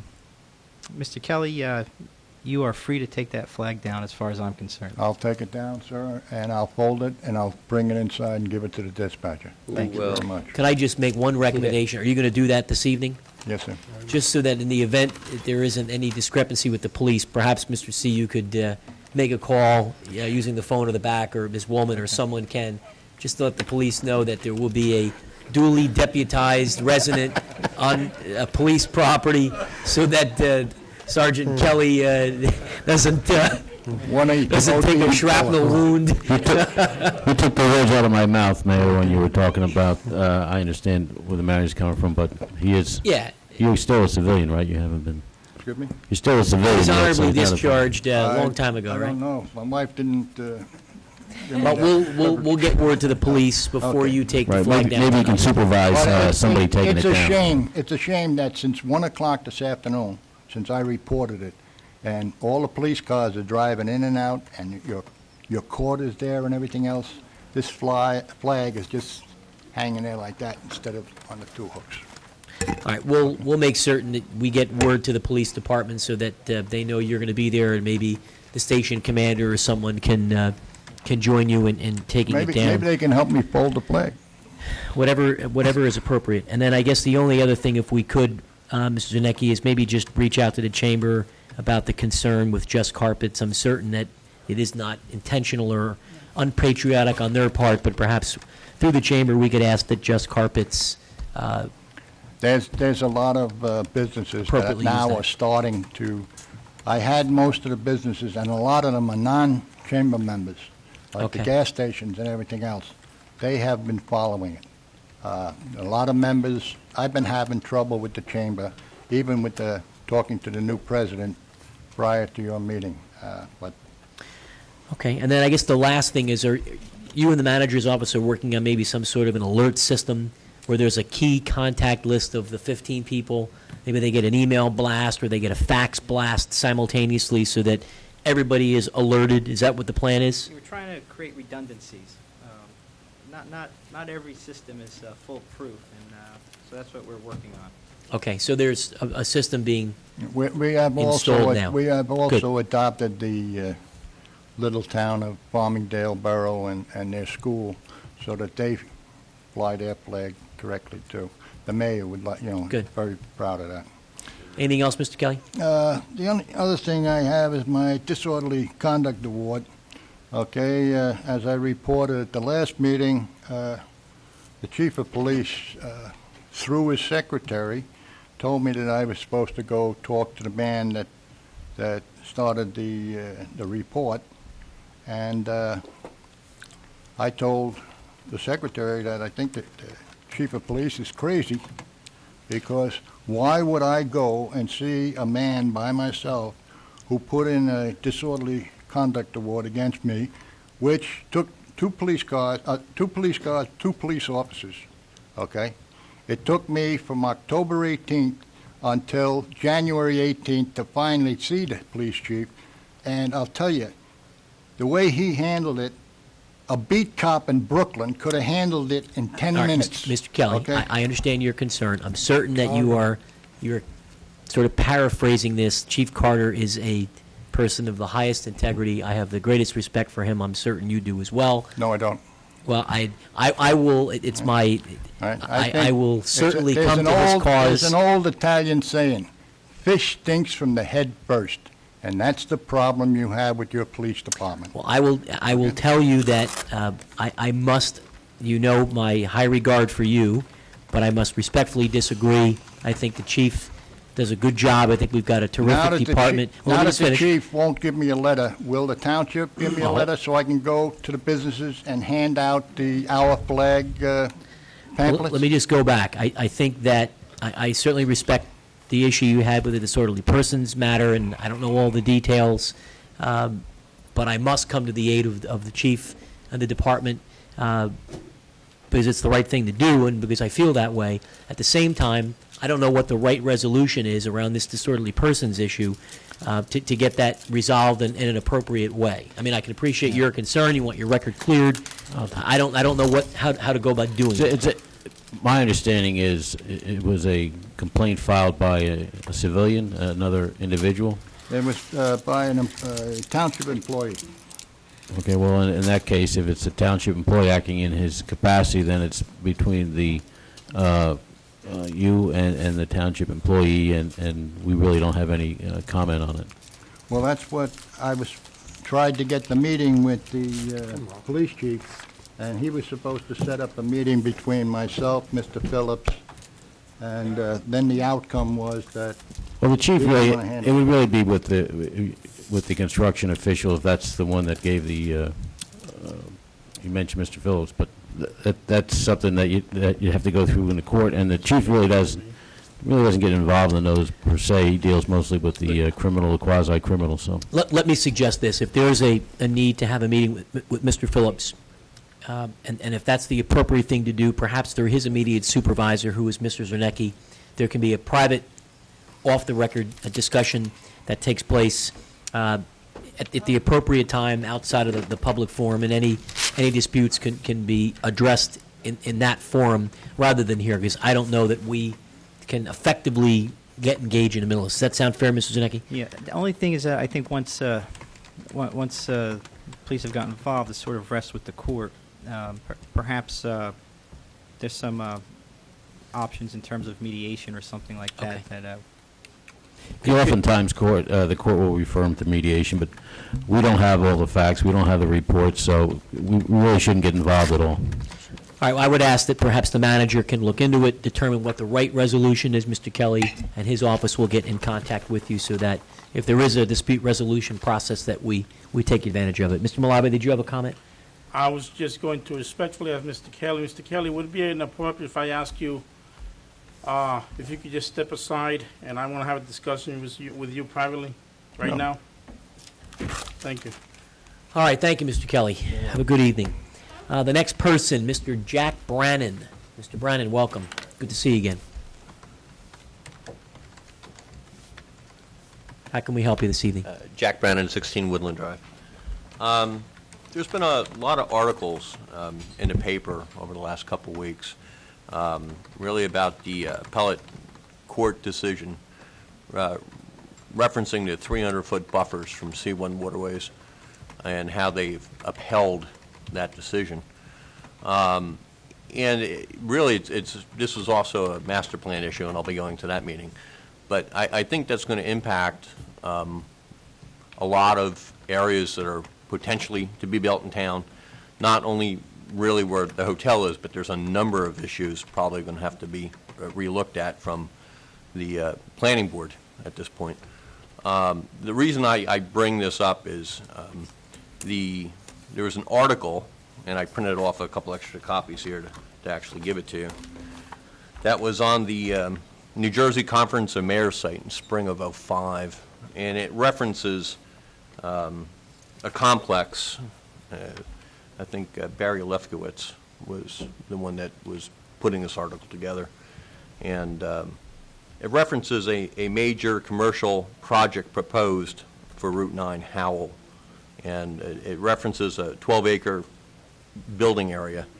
If you look at what's been kicked around and what we've talked about, and the hotel site happens to be 11.8 acres. I can tell you, my recollection of that was there was a medical arts building that was Okay. actually going to be fronted on Route 9. Okay. I recall that article, and that's what that was referring to. Okay. I think the Deputy Mayor may be able to comment better on it than I, Route but 9 South. it was Route 9 South, and it Okay. was the University of Pennsylvania Children's was Hospital. looking to Children's Hospital. Children's Hospital have a satellite office. That's what that was referring to. But I'm just saying that it will impact other areas as well. And that's Sure. why I want to bring it to your attention as well as the planning boards, because there are a lot of waterways. That one area that, again, I keep bringing it up because it impacts our area, but there's a flowing body of water there. And I try to get more definition on what a C1 waterway is, and I've been all over the web and talked to a few people. A watershed river, like the Manasquan and the Matiticon. So both water. Any named body of water is what I was actually told is what a classified C1 waterway is. And the only reason I bring this to your attention is That you're misinterpreting that, named by the state as being a C1 waterway. okay. So not every named river is a C1 waterway. Well, that's where I can't get an exact definition, because The I've talked Manasquan River in Howell, the Manasquan River and the Matiticon are C1 category waterways, and some of their tributaries going off are also designated as C1 waterways. Correct. But not every named stream, brook, ditch is a C1 waterway. Okay. Well, again, that's why I'm just trying to bring it to your attention of that there was a court ruling on this. Oh, yeah, we that- know, and it was an appropriate ruling, and the waterways need to be protected. There's a reason Right. why that law was passed, and Yeah. we're going to see to it that it is enforced in this township. Okay, well, I'm going to pose the same question to Sure. planning as well. But, I mean, that could also limit a lot of proposed building, not necessarily in this site, but other sites in town as well. And I'm just trying to bring it to your attention. that's We're all. all pretty aware of Keep that. one thing in mind, that the local planning board or zoning ordinances, they don't supersede that C1 designation Right. requirement. So whatever the C1 waterway designation requirements are, that will supersede anything that our local zoning Okay. may or may not apply with respect to a permitted use. Every planning board application, in fact, gets approved pursuant to its ultimately satisfying any state designations like waterways and things of that nature. And in fact, during the planning board meetings, those particular designations get pointed out. Environmental Commission reviews all of the applications and is very sensitive to pointing out those issues as well. All right, that's really It's a all. good point. Just wanted to bring it to your attention. We appreciate it. Thank you. Thank you, We'll Jack. see you Thursday. Yes. Okay. Thanks, Jack. Okay, Mike Polizotto. Yes, Welcome, Mr. Polizotto. thank you. Thank you for having me, Mr. Mayor and council. It's a pleasure. Good evening. Good evening. I'm gonna be short and sweet. I had sent. If you wouldn't mind, Ms. Polizotto, just if you could, your name and address into the record. My name is Mike Palizzotto, 26 Palizzotto. Chestnut Hill Road in Howell. Good to see you. Welcome. Thank you. I've been a resident here since '69. I know what Howell was then, and I know what it is now, and I know we can never go back. However, I think that one of the emails I sent you, and it was published in the paper, we should take a serious look at and say, okay, maybe now is the time to stop, because we are getting to look like all of those towns up north where you sit in traffic forever to get to and from work. So I would like to suggest that on that issue, the hotel specifically, that if we want a hotel, I think it should be posed to the residents and let the residents say, do we want it? Don't we want it? This way we'll get a consensus. Because as I stated in my email, a lot of people commute. I was commuting since 1983, I was commuting to every place in the country by plane. I've enjoyed our emails. We've exchanged quite a bit. Oh, yeah.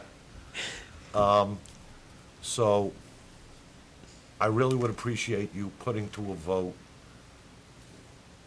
or putting on an election, on the next election, a ballot saying, you know, do we want it, don't we want it, and leave it up to the citizens. And not make the decision yourself. Leave it up to the people who put you in office. I think we have that right. Close that issue. Good. Second issue, open space. I sent you another email on that, because I had read in, it was either, still don't remember whether it was the Asbury Park Press or a Star Ledger, that a couple of Howell-like towns wanted to put in open space like Millstone, and they got grants from the state, and they got grants from the county, which reduced their outlay by 2/3. Yep. Why can't we do that? Well, you'll be pleased to know that we actually do. We do. We were one of the few municipalities in New Jersey that received the PIG grant, short for PIG. That acronym is terrible. Farms, right? But in fact, it does. Planning Incentive Grant. And Planning Incentive Grant. And our Farmland Preservation Coordinator, John Costigan, is here. And as a function of our participation in the PIG, we have significantly shed the expenses that the town would have otherwise absorbed on our own if we went out and attempted to buy the many acres of farmland that we have been fortunate enough to be able to preserve. So we are, in fact, taking advantage of those funds, and that's how we've been able to buy all of the farmland that we have. And we Okay, now, continue to do that. Is that also going to apply to the two Harms and Pinnacle farms? Harms and Pinnacle is different. That's pure open space. It has been our intention from the beginning to acquire as much as that property and to get whatever state or grant monies have been available. Part of the difficulty with that is the way in which we've been acquiring the property. Because we are going through a condemnation process to take the property, one of the things, and this came up at a recent meeting, and I was negligent in not commenting at the time, you cannot go through a condemnation process and say, gee, I have this application for a grant, I'd like to take the property. You have to physically have the money in the bank. You have to be able to wire the money to the person with whom you are purchasing the property from. So as it relates to the acquisition of that open space, So is we this need an to... eminent domain thing? Well, those two properties are. Those two pieces of property we have taken in a cooperative acquisition. This has not been, we have effectively been negotiating with both owners. I'm certain both would much prefer to have houses built on that property, and that was their intent. We couldn't convince them not to do that. Plus, we felt there was a public need, which is why we are acquiring the property in the way that we are. But the point is, from a process perspective, we needed to have the funds in the bank in order to procure and take those properties the way that we did. If we applied for grant money and were waiting on possibly getting it and said we would use that to acquire the property, we would not have been in a position to do that. In one of those particular pieces of property, plans were in motion to submit an application to the municipality to build houses on it. So time was of the essence for us to act in the way that we did. Had we not done that, we'd be looking at an application for many, many houses there, which speaks to your first point, which is we got to bring this to a stop. We got to stop this at some point. However, it has been the intention. Absolutely, and you're not alone. I think that's the sentiment of the entire community. But the last point is it has been our intention to attempt to acquire that property long term with whatever grants or funds have been available. We've had formal discussions with the County of Monmouth in an effort to engage them as active stakeholders at the table to bring money to the table, perhaps on a joint use of those properties. We need to get through this current process that we are in from a legal perspective, but we've opened up formal dialogue, and the county is receptive to that.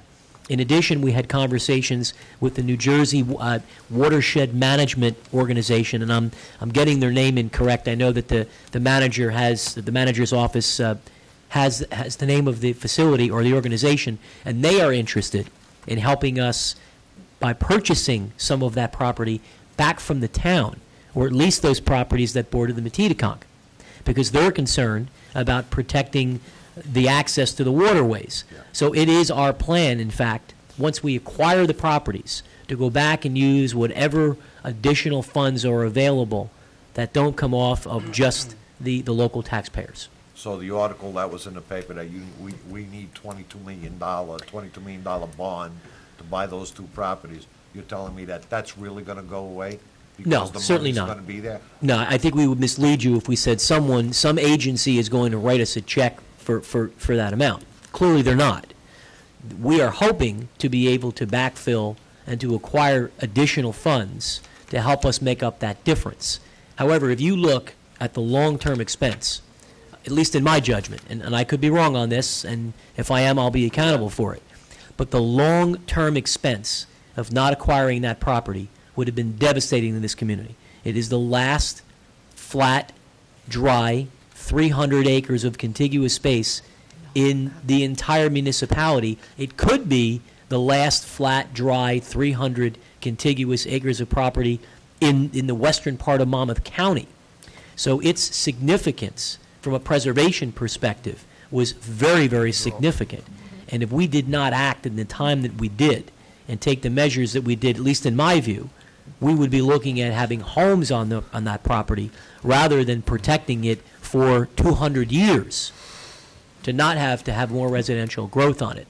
So the investment, at least in my view, is a worthwhile one because of the infrastructure and the school expenses that go into that are extraordinary.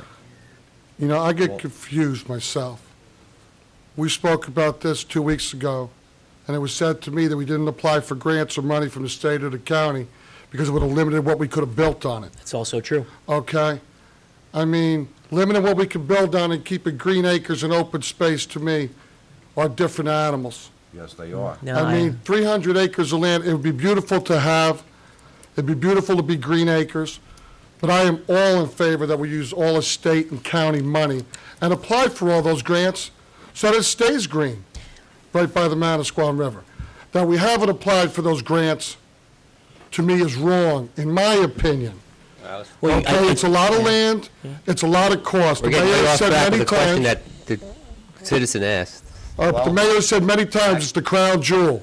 The last thing I see in life, jewels cost a lot of money, and you can only pay for them if you can afford them. Well, then let me draw this distinction between you and I. I am in favor of preserving open space at historic rates to slow down and end residential growth. If you take a different view, then I respect your opinion. Let me finish. I didn't interrupt you. We have said many, many times that we are going to apply for dollars that are necessary to assist in backfilling the taxpayer's expense. As we've said many, many times, and you've heard this, and I'll say it again, if we were to use solely Green Acres funds, we would have limited what we can do with the property. For example, in the event we need to build a high school there at some point, and we have that with Green Acres money, guess what? Can't do it. In the event we want to have a joint property there with the County of Monmouth, and we use Green Acres funds, guess what? Can't do it. If you use Green Acres funds, that property becomes access to every resident of the state of New Jersey. I'm only concerned, quite selfishly, about the 52,000 people that pay the bills in my town. So I don't know that I want to open up that property so that anyone can have access to it when I'm most concerned about the people who live here.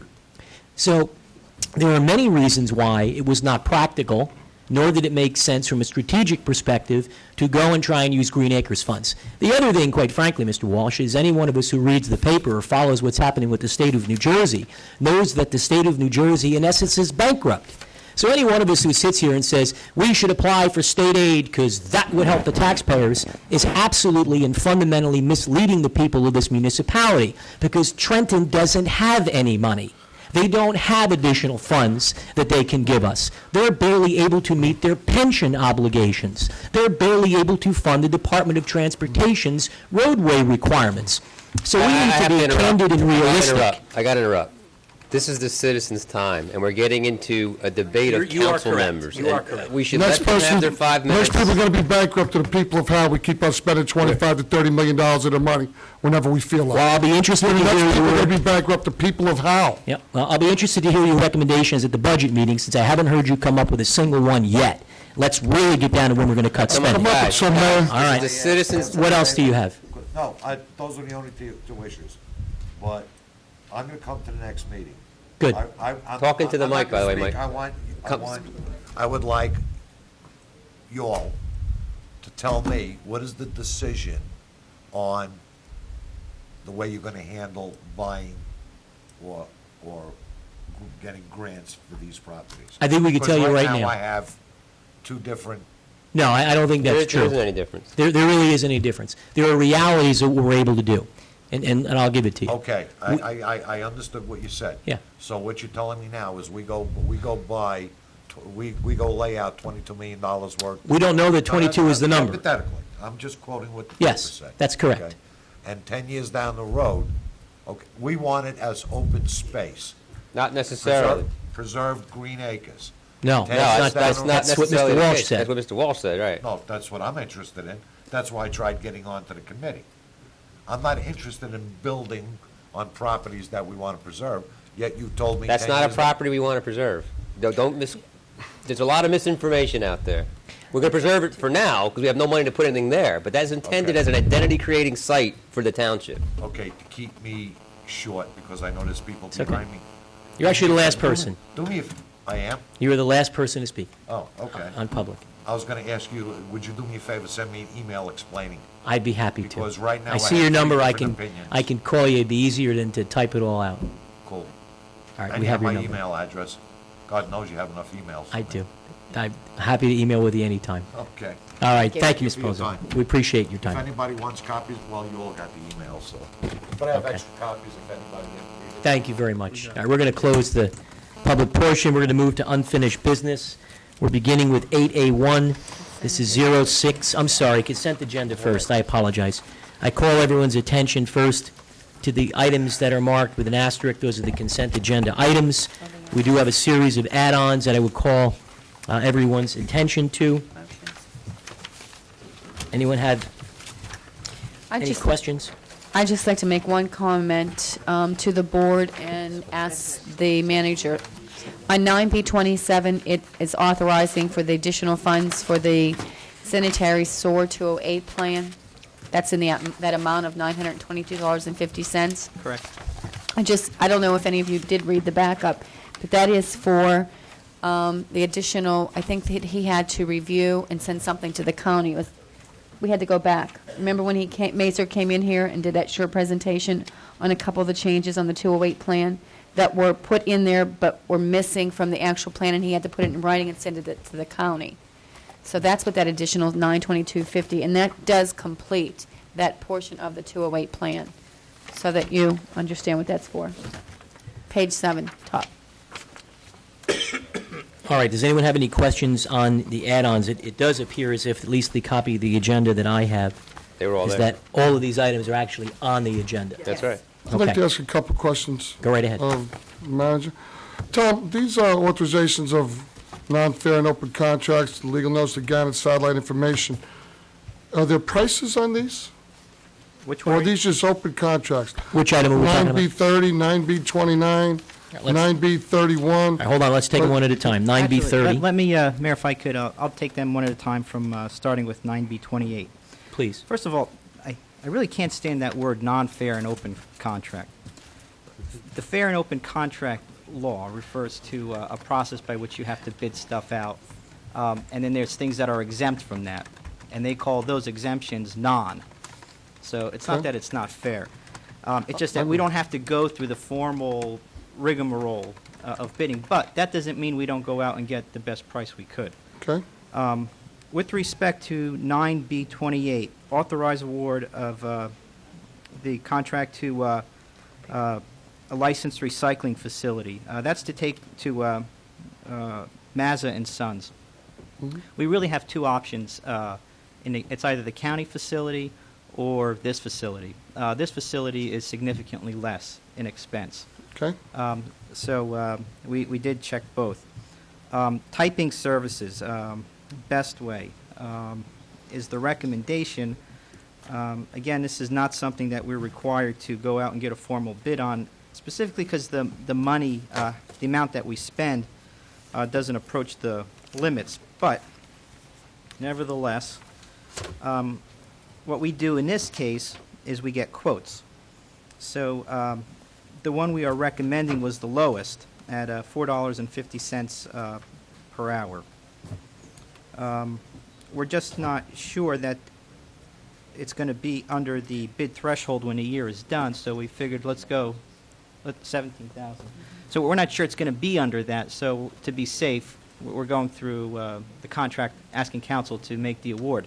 But we get 3 quotes, one from Best Way, one from Danielle Golba for $550, and one from Allison Boyle for $575. What's minimum wage now in New Jersey? Pardon? What is minimum wage?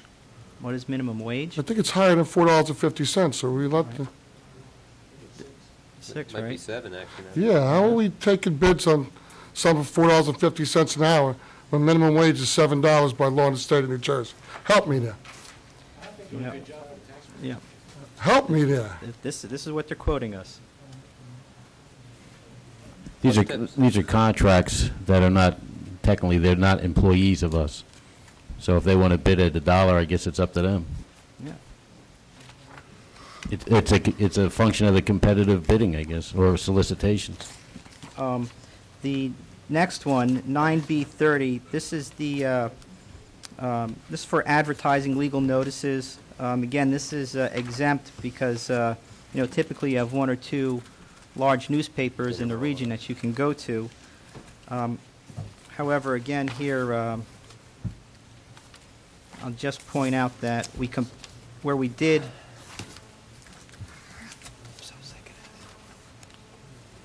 need quotes, where we did have to advertise in the past the same notice, we compared it to the Star Ledger, and the Star Ledger was considerably more expensive for the same exact notice where we did it in 2 papers. So here we're recommending the Asbury Park Press. So you did match it up against the Star Ledger? Yes. Because we had a conversation a couple of weeks ago about the Star Ledger might have been cheaper. You matched it up, and the Asbury Park Press was cheaper. Yeah, we pulled just 3 samples. Okay. And they are significantly cheaper. Any other questions on those items? Any other questions on consent agenda items? All right, hearing none, I would ask for a roll call, a motion rather, to introduce these items. I make a motion, Mayor. Okay, we need a second, please. Second. We have a motion and a second. Are there any final remarks? This was to add all those. There, right? do we need to re-add these on, or since they're on the agenda? It varies every meeting. Sometimes we take a motion to add on them, and then we'll just take a final. What's the, Mr. Gannon, do we need to re-add these on? Yeah, I would just recommend I'll the first first ask motion, the- add them on to the regular agenda, and then Okay, vote. a motion to please add on, officially, the add-on items that are in fact on the agenda. You have a motion? So move, Mayor. Second. We have a motion and a second to add these items on. Roll call, please. Mr. Malavey? Yes. Mr. Showmaker? Yes. Mr. Tabasco? Yes. Mr. Walsh? Yes. Mayor DeBella? Yes. We need a motion, please, for the approval of items marked as consent agenda. So move, Mayor. We have a motion, we need a second.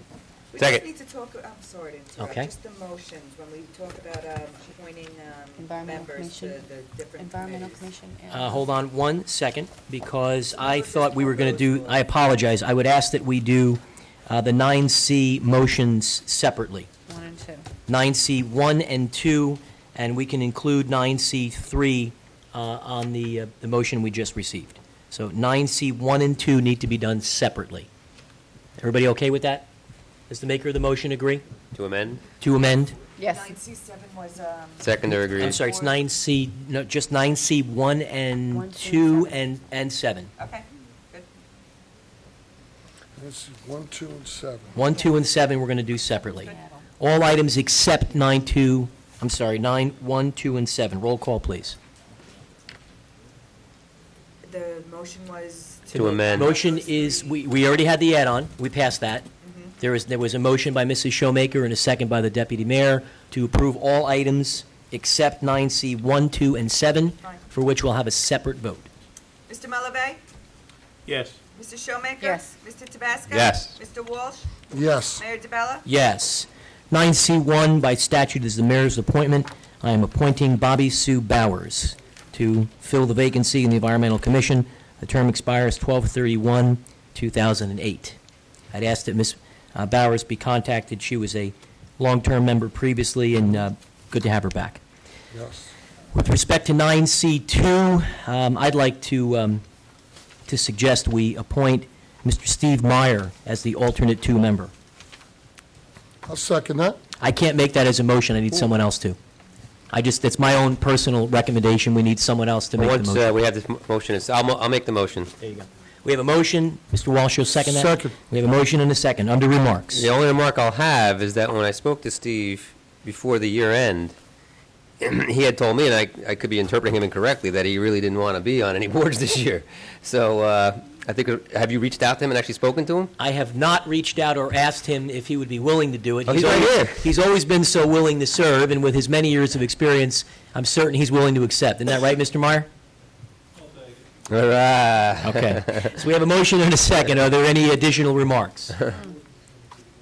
Hearing none. Roll call, please. Mr. Malavey? Yes. Mrs. Showmaker? Yes. Mr. Tabasco? Yes. Mr. Walsh? Yes. Mayor Tabella?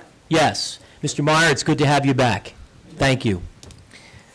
And the last is 9C7. This is a dilemma, ladies and gentlemen. Appointments to vacancies on the Mobile Home Rent Control Board.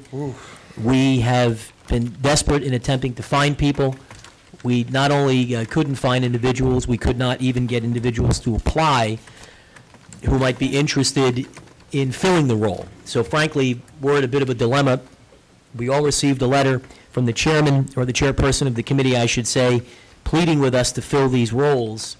Unfortunately, we don't have any volunteers who are willing to do this, and there are restrictions. They need to be tenants. There is at least one non-tenant alternate member, and there is a tenant alternate member, so the individuals actually need to live there. Well, the statement that I'll make is that we need to change our approach. We've not really marketed in any of these communities to get people to volunteer.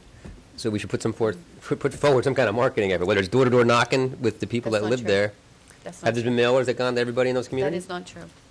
So And what remember has when there been? remember when Ken came in here? And Zedek, Yeah. But what marketing went on to Oh, attract people? That man took all his own time, put a letter together, came to town hall, put the letter together, put it in envelopes and postage, and literally went and had them all mailed out. He worked. Oh, that's one step, though, but let's think at it about what can we do to attract people? So if a letter went out, that wasn't successful, we got to do something else. We got to get in those communities and get people to volunteer, just like being in a homeowners association. That's basically what it is. You've got people from these communities that need to be on this board. Posted in the Howell Times. Well, you're saying something. I'm just throwing ideas out of the box. We haven't thought well enough at how to attract people. I'm saying it's just like a homeowners association, all these mobile home parks. If people were recruited, they might come, but they don't know to. Post in the Howell Times. What's that? Peter, post in the Howell Times, see what happens.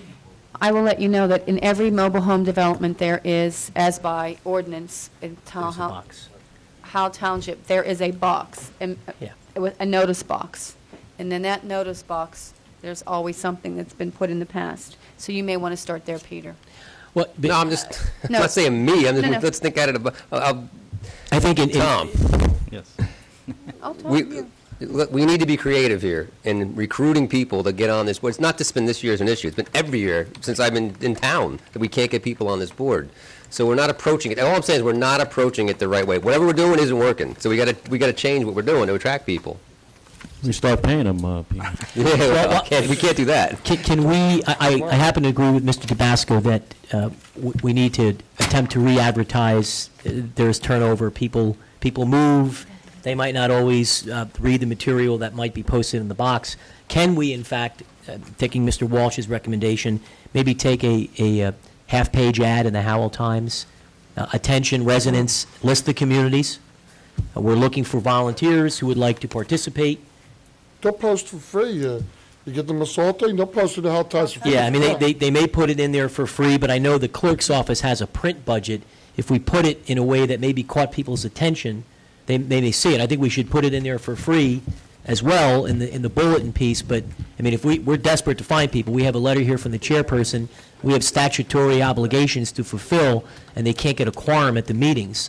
And the rent control is a serious issue. We have people who are in need of help so that their rent increases can be heard and determine whether they're fair or not. So if Excuse me, Mayor, according to the agenda, it looks like there's a need for non-tenant members. there's as well, there's tenant and non-tenant. Owners. People who are outside of the mobile home parks. Yeah, Sure, Paul Snyder's here from the planning board, he's on everything else. We'll take out an ad. We'll also list it under. I know you are. I'm sorry. We also have under our new website. We have a section about jobs. Okay. So we'll list it there. So you'll work with the clerk's office to put an appropriate ad in the Howell Times. Everybody gets that paper, thank goodness, and we'll go from Well, there. I didn't mean to micromanage Tom. Well, no, I'm just telling I him, think think out of it's, the box, come up with creative recruiting ideas, and he can handle it. I Understood. know he can. All right, so that's the takeaway. So there's no action tonight on 9C7 because we don't have anyone to appoint. But we need to revisit it after there's been sufficient time for it to be advertised. All right, I call everyone's attention back to unfinished business. We have public hearings with respect to ordinances. 8A1 is the first. This is amending through streets and stop intersections in a great section of Ramtown. This is ordinance number 0016. I'm going to proceed by reading the appropriate statement. Ordinance number 00616, introduced and passed on first reading on 3/21/06 and published according to law, is now being taken upon for further consideration and public hearing. An affidavit of the publication of this ordinance in the Asbury Park Press issue of 3/24/06 is submitted. It is noted that a copy of the ordinance was posted on the bulletin board in the municipal building, and the copies were available to the general public upon request. Ms. Woolman, would you please read the title? An ordinance of the Township of Howell, Monmouth County, New Jersey, establishing through streets and stop intersections within a portion of the township commonly known as Old Ramtown or Pine Acres. Okay, I'm going to open the meeting to the public for anyone who'd like to be heard for or against or with general comments or remarks with respect to the passage of this particular ordinance. Anyone who'd like to be heard, please come forward. Anyone who'd like to be heard? Okay, seeing no one, I'm going to close the public portion. Member of the council, please make a motion. Motion that ordinance number 0616 be finally passed and adopted, and notice of its passage and adoption be published in the April 28/06 issue of the Asbury Park Press by reference to its title only. Okay, we have a motion. We need a second, please. Second, Mayor. We have a motion and a second. Are there any additional remarks? Hearing none, roll call, please. Mr. Malave? Yes. Mrs. Showmaker? Yes. Mr. Tabasco? Yes. Mr. Walsh? Yes. Mayor DeBella? Yes. Okay, ordinance number 00620, introduced and passed on first reading on March 21, 2006, and published according to law, is now being taken upon for further consideration and public hearing. An affidavit of the publication of this ordinance in the Asbury Park Press issue of March 24th is submitted, and it is noted that a copy of the ordinance has been posted on the bulletin board in the municipal building, and that copies were available to the general public upon request. Ms. Woolman, would you please read the title of the ordinance? An ordinance of the Township of Howell, Monmouth County, New Jersey, accepting the drainage and retention basins located on Block 1.23, Lot 11, and Block 1.19, Lot 8, as dedicated by the Forest Ridge Homeowners Association. Okay, I'm going to open the meeting to the general public for any remarks, comments for or against the final adoption of this ordinance. Anyone who'd like to be heard, please come forward. Anyone who'd like to be heard? Seeing no one, I'm going to close the public portion. Member of the council, please make a motion. Motion that ordinance 06-20 be finally passed and adopted, and notice of its passage and adoption be published in the April 28/06 issue of the Asbury Park Press by reference to its title only. Okay, we have a motion. We need a second. Second. We have a second. Any additional comments? Hearing none, roll call, please. Mr. Malave? Yes. Mrs. Showmaker? Yes. Mr. Tabasco? Yes. Mr. Walsh? Yes. Mayor DeBella? Yes.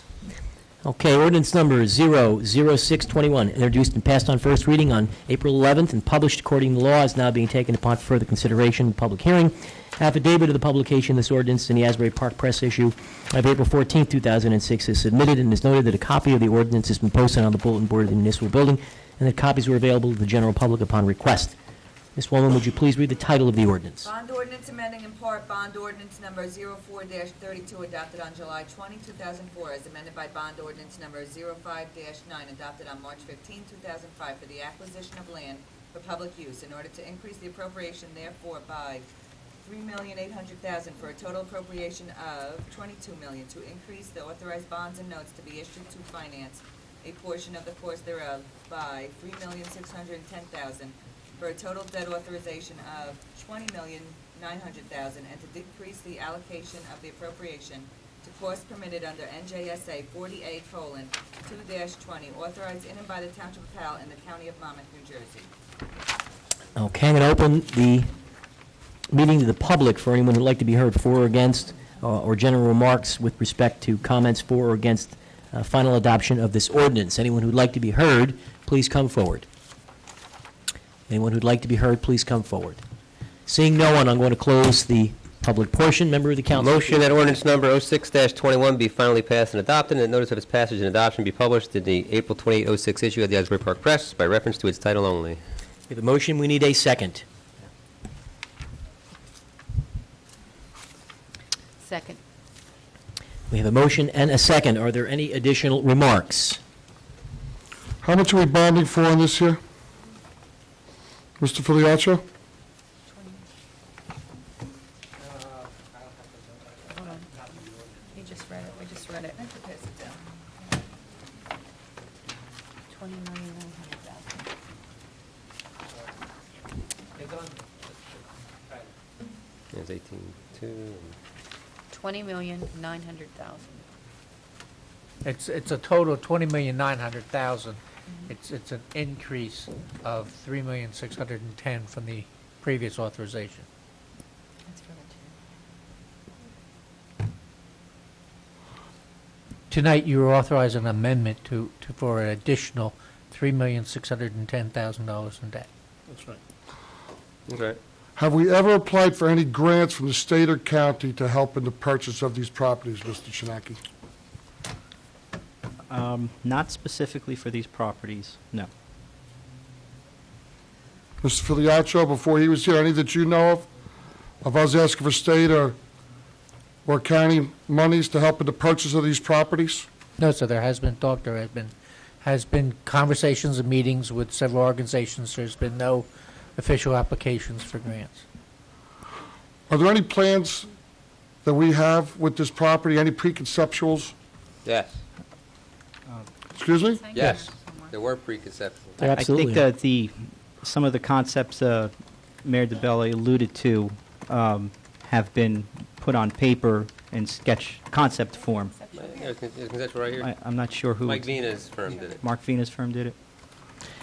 There were conceptuals that obviously were actually submitted as evidence in the court hearings as part of the material that has been publicly available for a better part of a year. So, yeah, there has been. There's been conceptuals. There's been discussion several times. I'm surprised you weren't aware of that. I am aware of it. I just want the public to be aware of it, because a lot of the public's been asking me, what are you going to do with that land? I said, I don't know. There's a preconceptual down there at the planning board that I've seen. No, it's not. No, that's wrong. It certainly isn't at the planning board, Mr. Walsh. Why would it be at the planning board? I went down to the planning. You did? Well, that would be the conceptual that the developer wanted to build. The conceptual we're talking about, now I wonder if you've really seen it, is a conceptual that would be here in this building that was designed by Remington, Vernick, and Vina relative to our submission of a case to make to the judge to demonstrate that there was a public need to acquire the property. It certainly wouldn't be at the planning office. Well, the Secretary gave me a copy of the file and a copy of the conceptual the other day. Okay, and I do have it. I have it in my car right now. So, yes, I have seen it, and yes, I did get it from her down at... So why'd you ask the question? It's a why'd you ask the because I didn't understand it when I was looking at it. Okay, and where are we going to get the money to build these things? I mean, I agree we need a town hall. When I look at all this money, I really wonder where we're going to get it from. I really do. Okay? I think we all have the same concern. So here's the option. We don't buy the property. It is zoned to have residential homes built, and 4 or 5 years from now, we're looking at 300 homes. 300 homes and maybe several thousand more school children, and so the debilitating punishment that the taxpayers continue to bear, because we've not taken aggressive measures to preserve open space, generate an even greater expense that would far outweigh the acquisition costs of preserving this property now, so that we never have to have that issue on those 300 acres of space. So we could do one of two things. We don't have to spend the money. We don't have to preserve the property. And in time, there will be residential homes built there, and there will be somewhere in the neighborhood of 1.8 to 2.2 school children in every one of those homes at a current expense of $10,000 a child.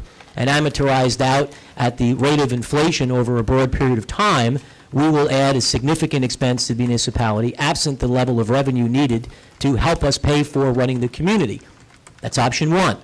Option two, which we've talked about and we've planned for, is an aggressive program to spend the taxpayers' dollars as wisely as possible, so that we could preserve this land in time, over a broad period, potentially see to it that maybe another high school gets built there in conjunction with the Freehold Regional School District.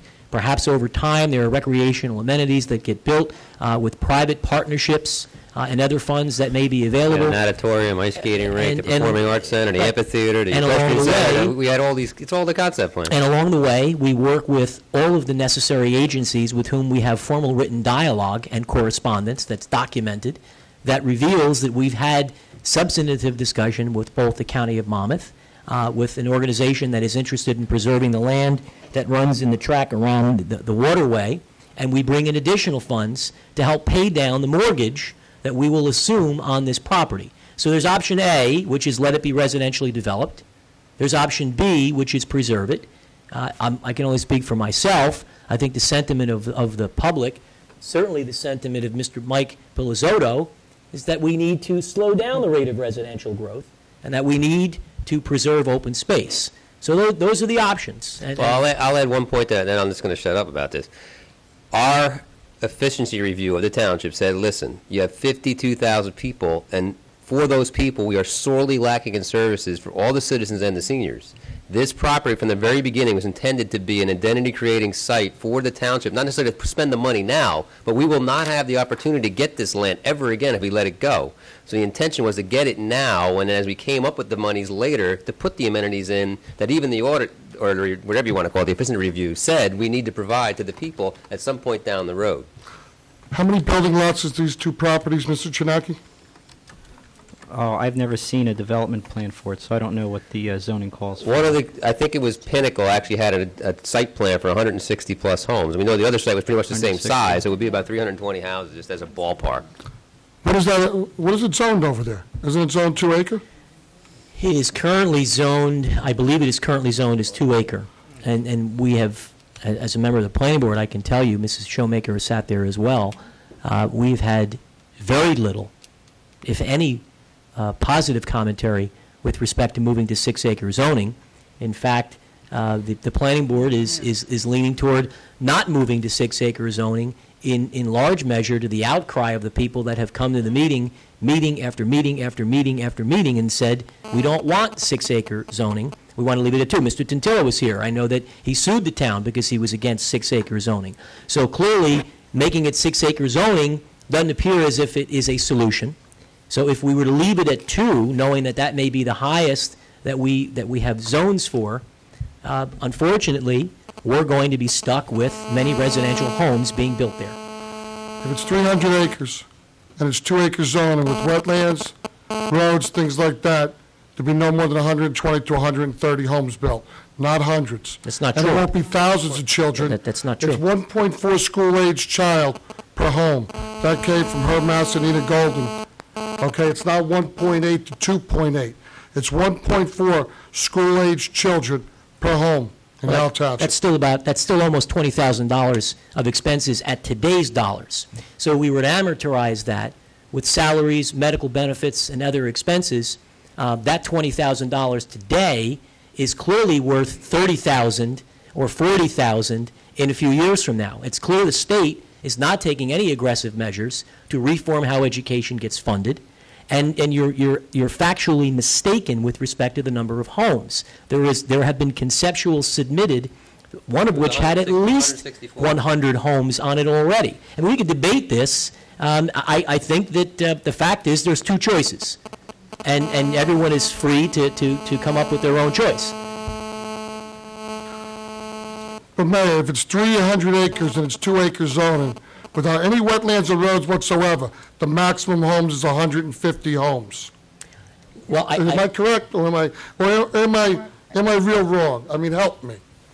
I need a little help. You need more help than I can give you in one night. I need help here, Mayor. I mean, the last I saw, 300 divided by 2 is 150. If it's not, tell me how. Even if it was 150, let's humor you. And let's do the math. Well, I think we've always told you the truth, Mr. Walsh, and quite frankly, excuse me. No, I don't need to be interrupted, Mrs. Showmaker. I think we've always given you the truth, Mr. Walsh. So let's get the Do we know math. for a fact that there's, Hold on. before you do your math, since you want to be exact, is the zoning 2 acre zoning there? Do we know that for a fact? Well, the interesting thing is it's 2-acre zoning now. I wonder what it might be 2 or 3 or 4 years from now. What is it 5 years from now? What if it gets zoned to something that's less than 2 acres at some later date? We have no control over what a future planning board may do with respect to what could happen there. So even if we played this out at 150, and let's do that times, what was the number you used, Mr. Walsh? 1.4? Yes. Times 1.4. That would be 210 school children. And if we multiply that by, let's say, $12,000, that is $252,000 in just school costs. It's definitely ARE2, by the way. And it's ARE2. So that is just the expense at today's dollars, to have to be able to pay for education. I think you're certainly welcome to vote no, is the way this is going. And to represent that people up here aren't concerned about taxes or aren't concerned about who's going to pay for these things demonstrates you weren't around last year when we cut the budget. All right, let's not get So, you know what, I'm going to call the question. Roll call, please. Well, does anybody else have any other remark? It was just his. Are there any other comments? The only comment I'll make, it's more than just about taxes for this site. There's a lot of other reasons why we wanted to acquire that property. One of them was there was going to be a consideration for another high school, which has actually been put on the back burner for now, based on current demographics, but potentially that could change.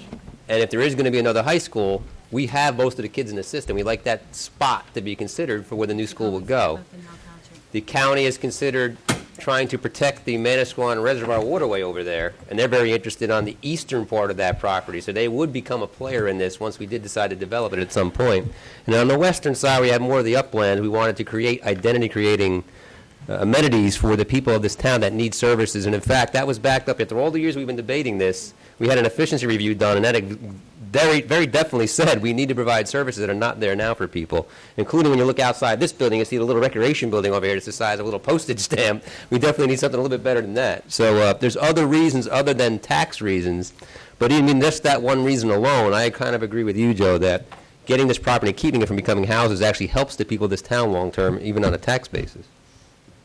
That's my final comment. And you know what? At $12,000 a child, which is probably closer to the cumulative cost, in 1 year, that's $2,520,000 in cost to educate school children.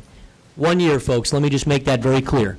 1 year, $2,520,000 in additional expenses to the taxpayers of Howell Township. So the choice is clear. We can make the investment, we can preserve this space so it's never built on with residential homes, or in today's dollars, once it's built out, even using Mr. Walsh's number of 150 units, that would be $2,520,000 in additional expenses every single year for as long as those homes get built. And where they build them today, they probably last for 50 or 100 years. I think we have an obligation to preserve that land. I think we don't need to incur an additional $2.5 million a year, every year, growing at a rate of probably 8 to 10%. That would be a mistake, and it would not be in the best interest of the taxpayers. You know what? I do have one other comment. I'm sorry. It would be I'll be very honest, it would be very irresponsible for we council members to spend $22 million to keep this ground. That's not what we're here for. We have no right buying grass, or buying high grass, or buying trees at $22 million. It was never the intention to leave this permanently as open space. That is absolutely incorrect. The intention from the very first get-go here was that there was 300 acres available. Let's keep it from being houses and create the identity-creating amenities that will help this town long-term. So I'll say that right now. It would be irresponsible for us to spend this $20,900,000 to leave it ground. We don't need to do that. We have no business doing that. Let the property owners have private entities buy that if that's what the intention was to be, was to just keep it grass. That was not the intention from the get-go. Do you have a calculator, Mr. Filiatro? Yes. Because mine, maybe I just want to check my math. Would you take 150 times times 1.4 times $12,000.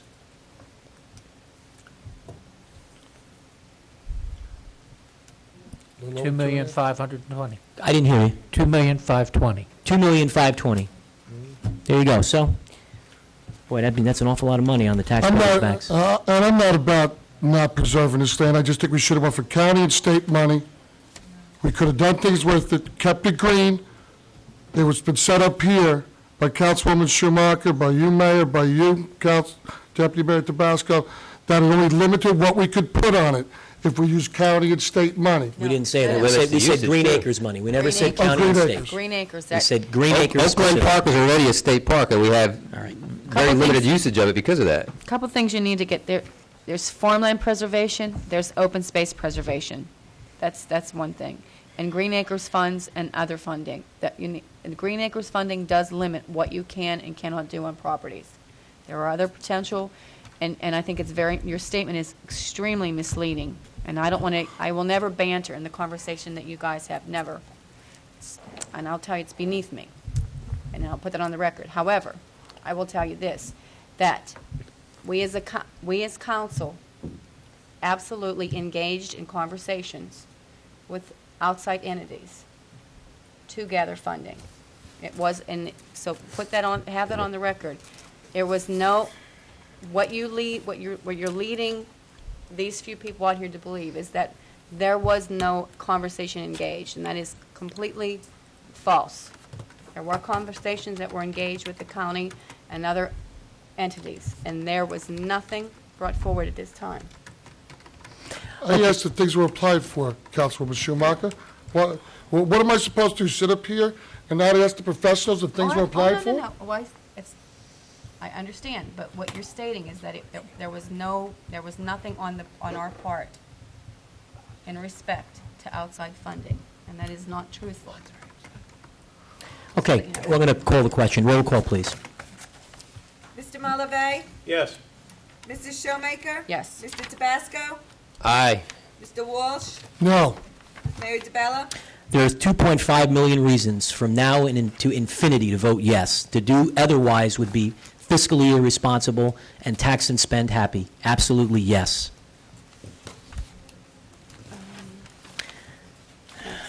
We have introductions of ordinances.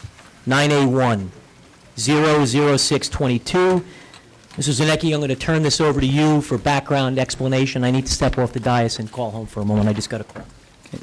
This was a ordinance that was previously before the board. It was to regulate the use of coin toss as a fundraiser. The ordinance being presented to you is consistent with the state regulations. It was tabled because one of our volunteer groups had some questions, and we had a good meeting in my office. We reviewed these regulations and the process for registering for a coin toss with the chief of police and the Traffic Safety Bureau, and they were fine at that point with proceeding. And the fire, I know it was the fire departments that were concerned. No, it was the rescue squad, first aid squad. First aid squads, I stand corrected, Right. first aid squads. And they're comfortable now with, Yeah, I met with Captain DiMatteo. Yes. And he was comfortable with. because they do, that's how they do things for their fundraising. And obviously, they legitimately had some concerns, so that the process didn't interfere with that, and the process was then spelled Great. out. All right, thank you. Pete, you going to read it? Yeah, so on the what tab is this, Tom? I'm having difficulty right now finding it. I couldn't find it either. It's, I was not in your book. It's an add-on. In front of you. Well, there you go. There was a memo in the back explaining my meeting. Motion to introduce ordinance number 0-0622 on first reading by title and to order the same to be published in full in the 42806 issue of the Asbury Park Press, together with notice of its introduction and passage on first reading by title, and that it be further considered for final passage after public hearing at a meeting of the Township Council to be held on May 16th, 2006, 8 p.m. prevailing time in the municipal building. You have a motion, need a second. Second. Penny, please read it by title only. An ordinance of the Township of Howell, Monmouth County, New Jersey, providing a procedure for Howell Township Volunteer Fire Department and First Aid Squads desiring to hold coin toss fundraising along roadways within the township. Any remarks? Hearing none, roll call vote, please. Mr. Malavey? Yes. Mrs. Showmaker? Yes. Mr. Tabasco? Yes. Mr. Walsh? Yes. Mayor DeBella? He's absent the chamber at the moment. Okay, where are we? We did all the consent agenda items too? Yes. Yes. We're at page 8, correspondence, petitions. Yeah. Petitions and correspondence. We're up to the resolution supporting United States Senator Robert Menendez blocking foreign governments from controlling United States port operations. Now let's talk about that. What correspondence do we have on that?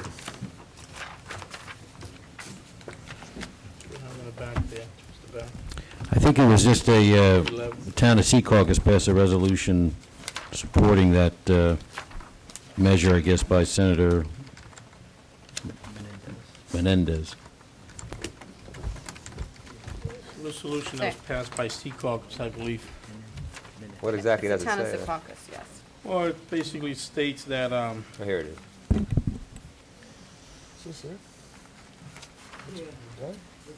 Well, it talks about 9/11. it talks about 9/11, it talks about, you know, Controlling the ports. controlling the ports, not allowing a foreign company to... Foreign country. Or a foreign country, not a company, really, to operate the ports. We're on 11-1 right now. There's a resolution passed by Secaucus saying they're not in favor of the United Arab Emirates controlling our ports here in New Jersey. I don't agree with this resolution as it's been presented to us. Yeah, I don't either. To support. It's very vague.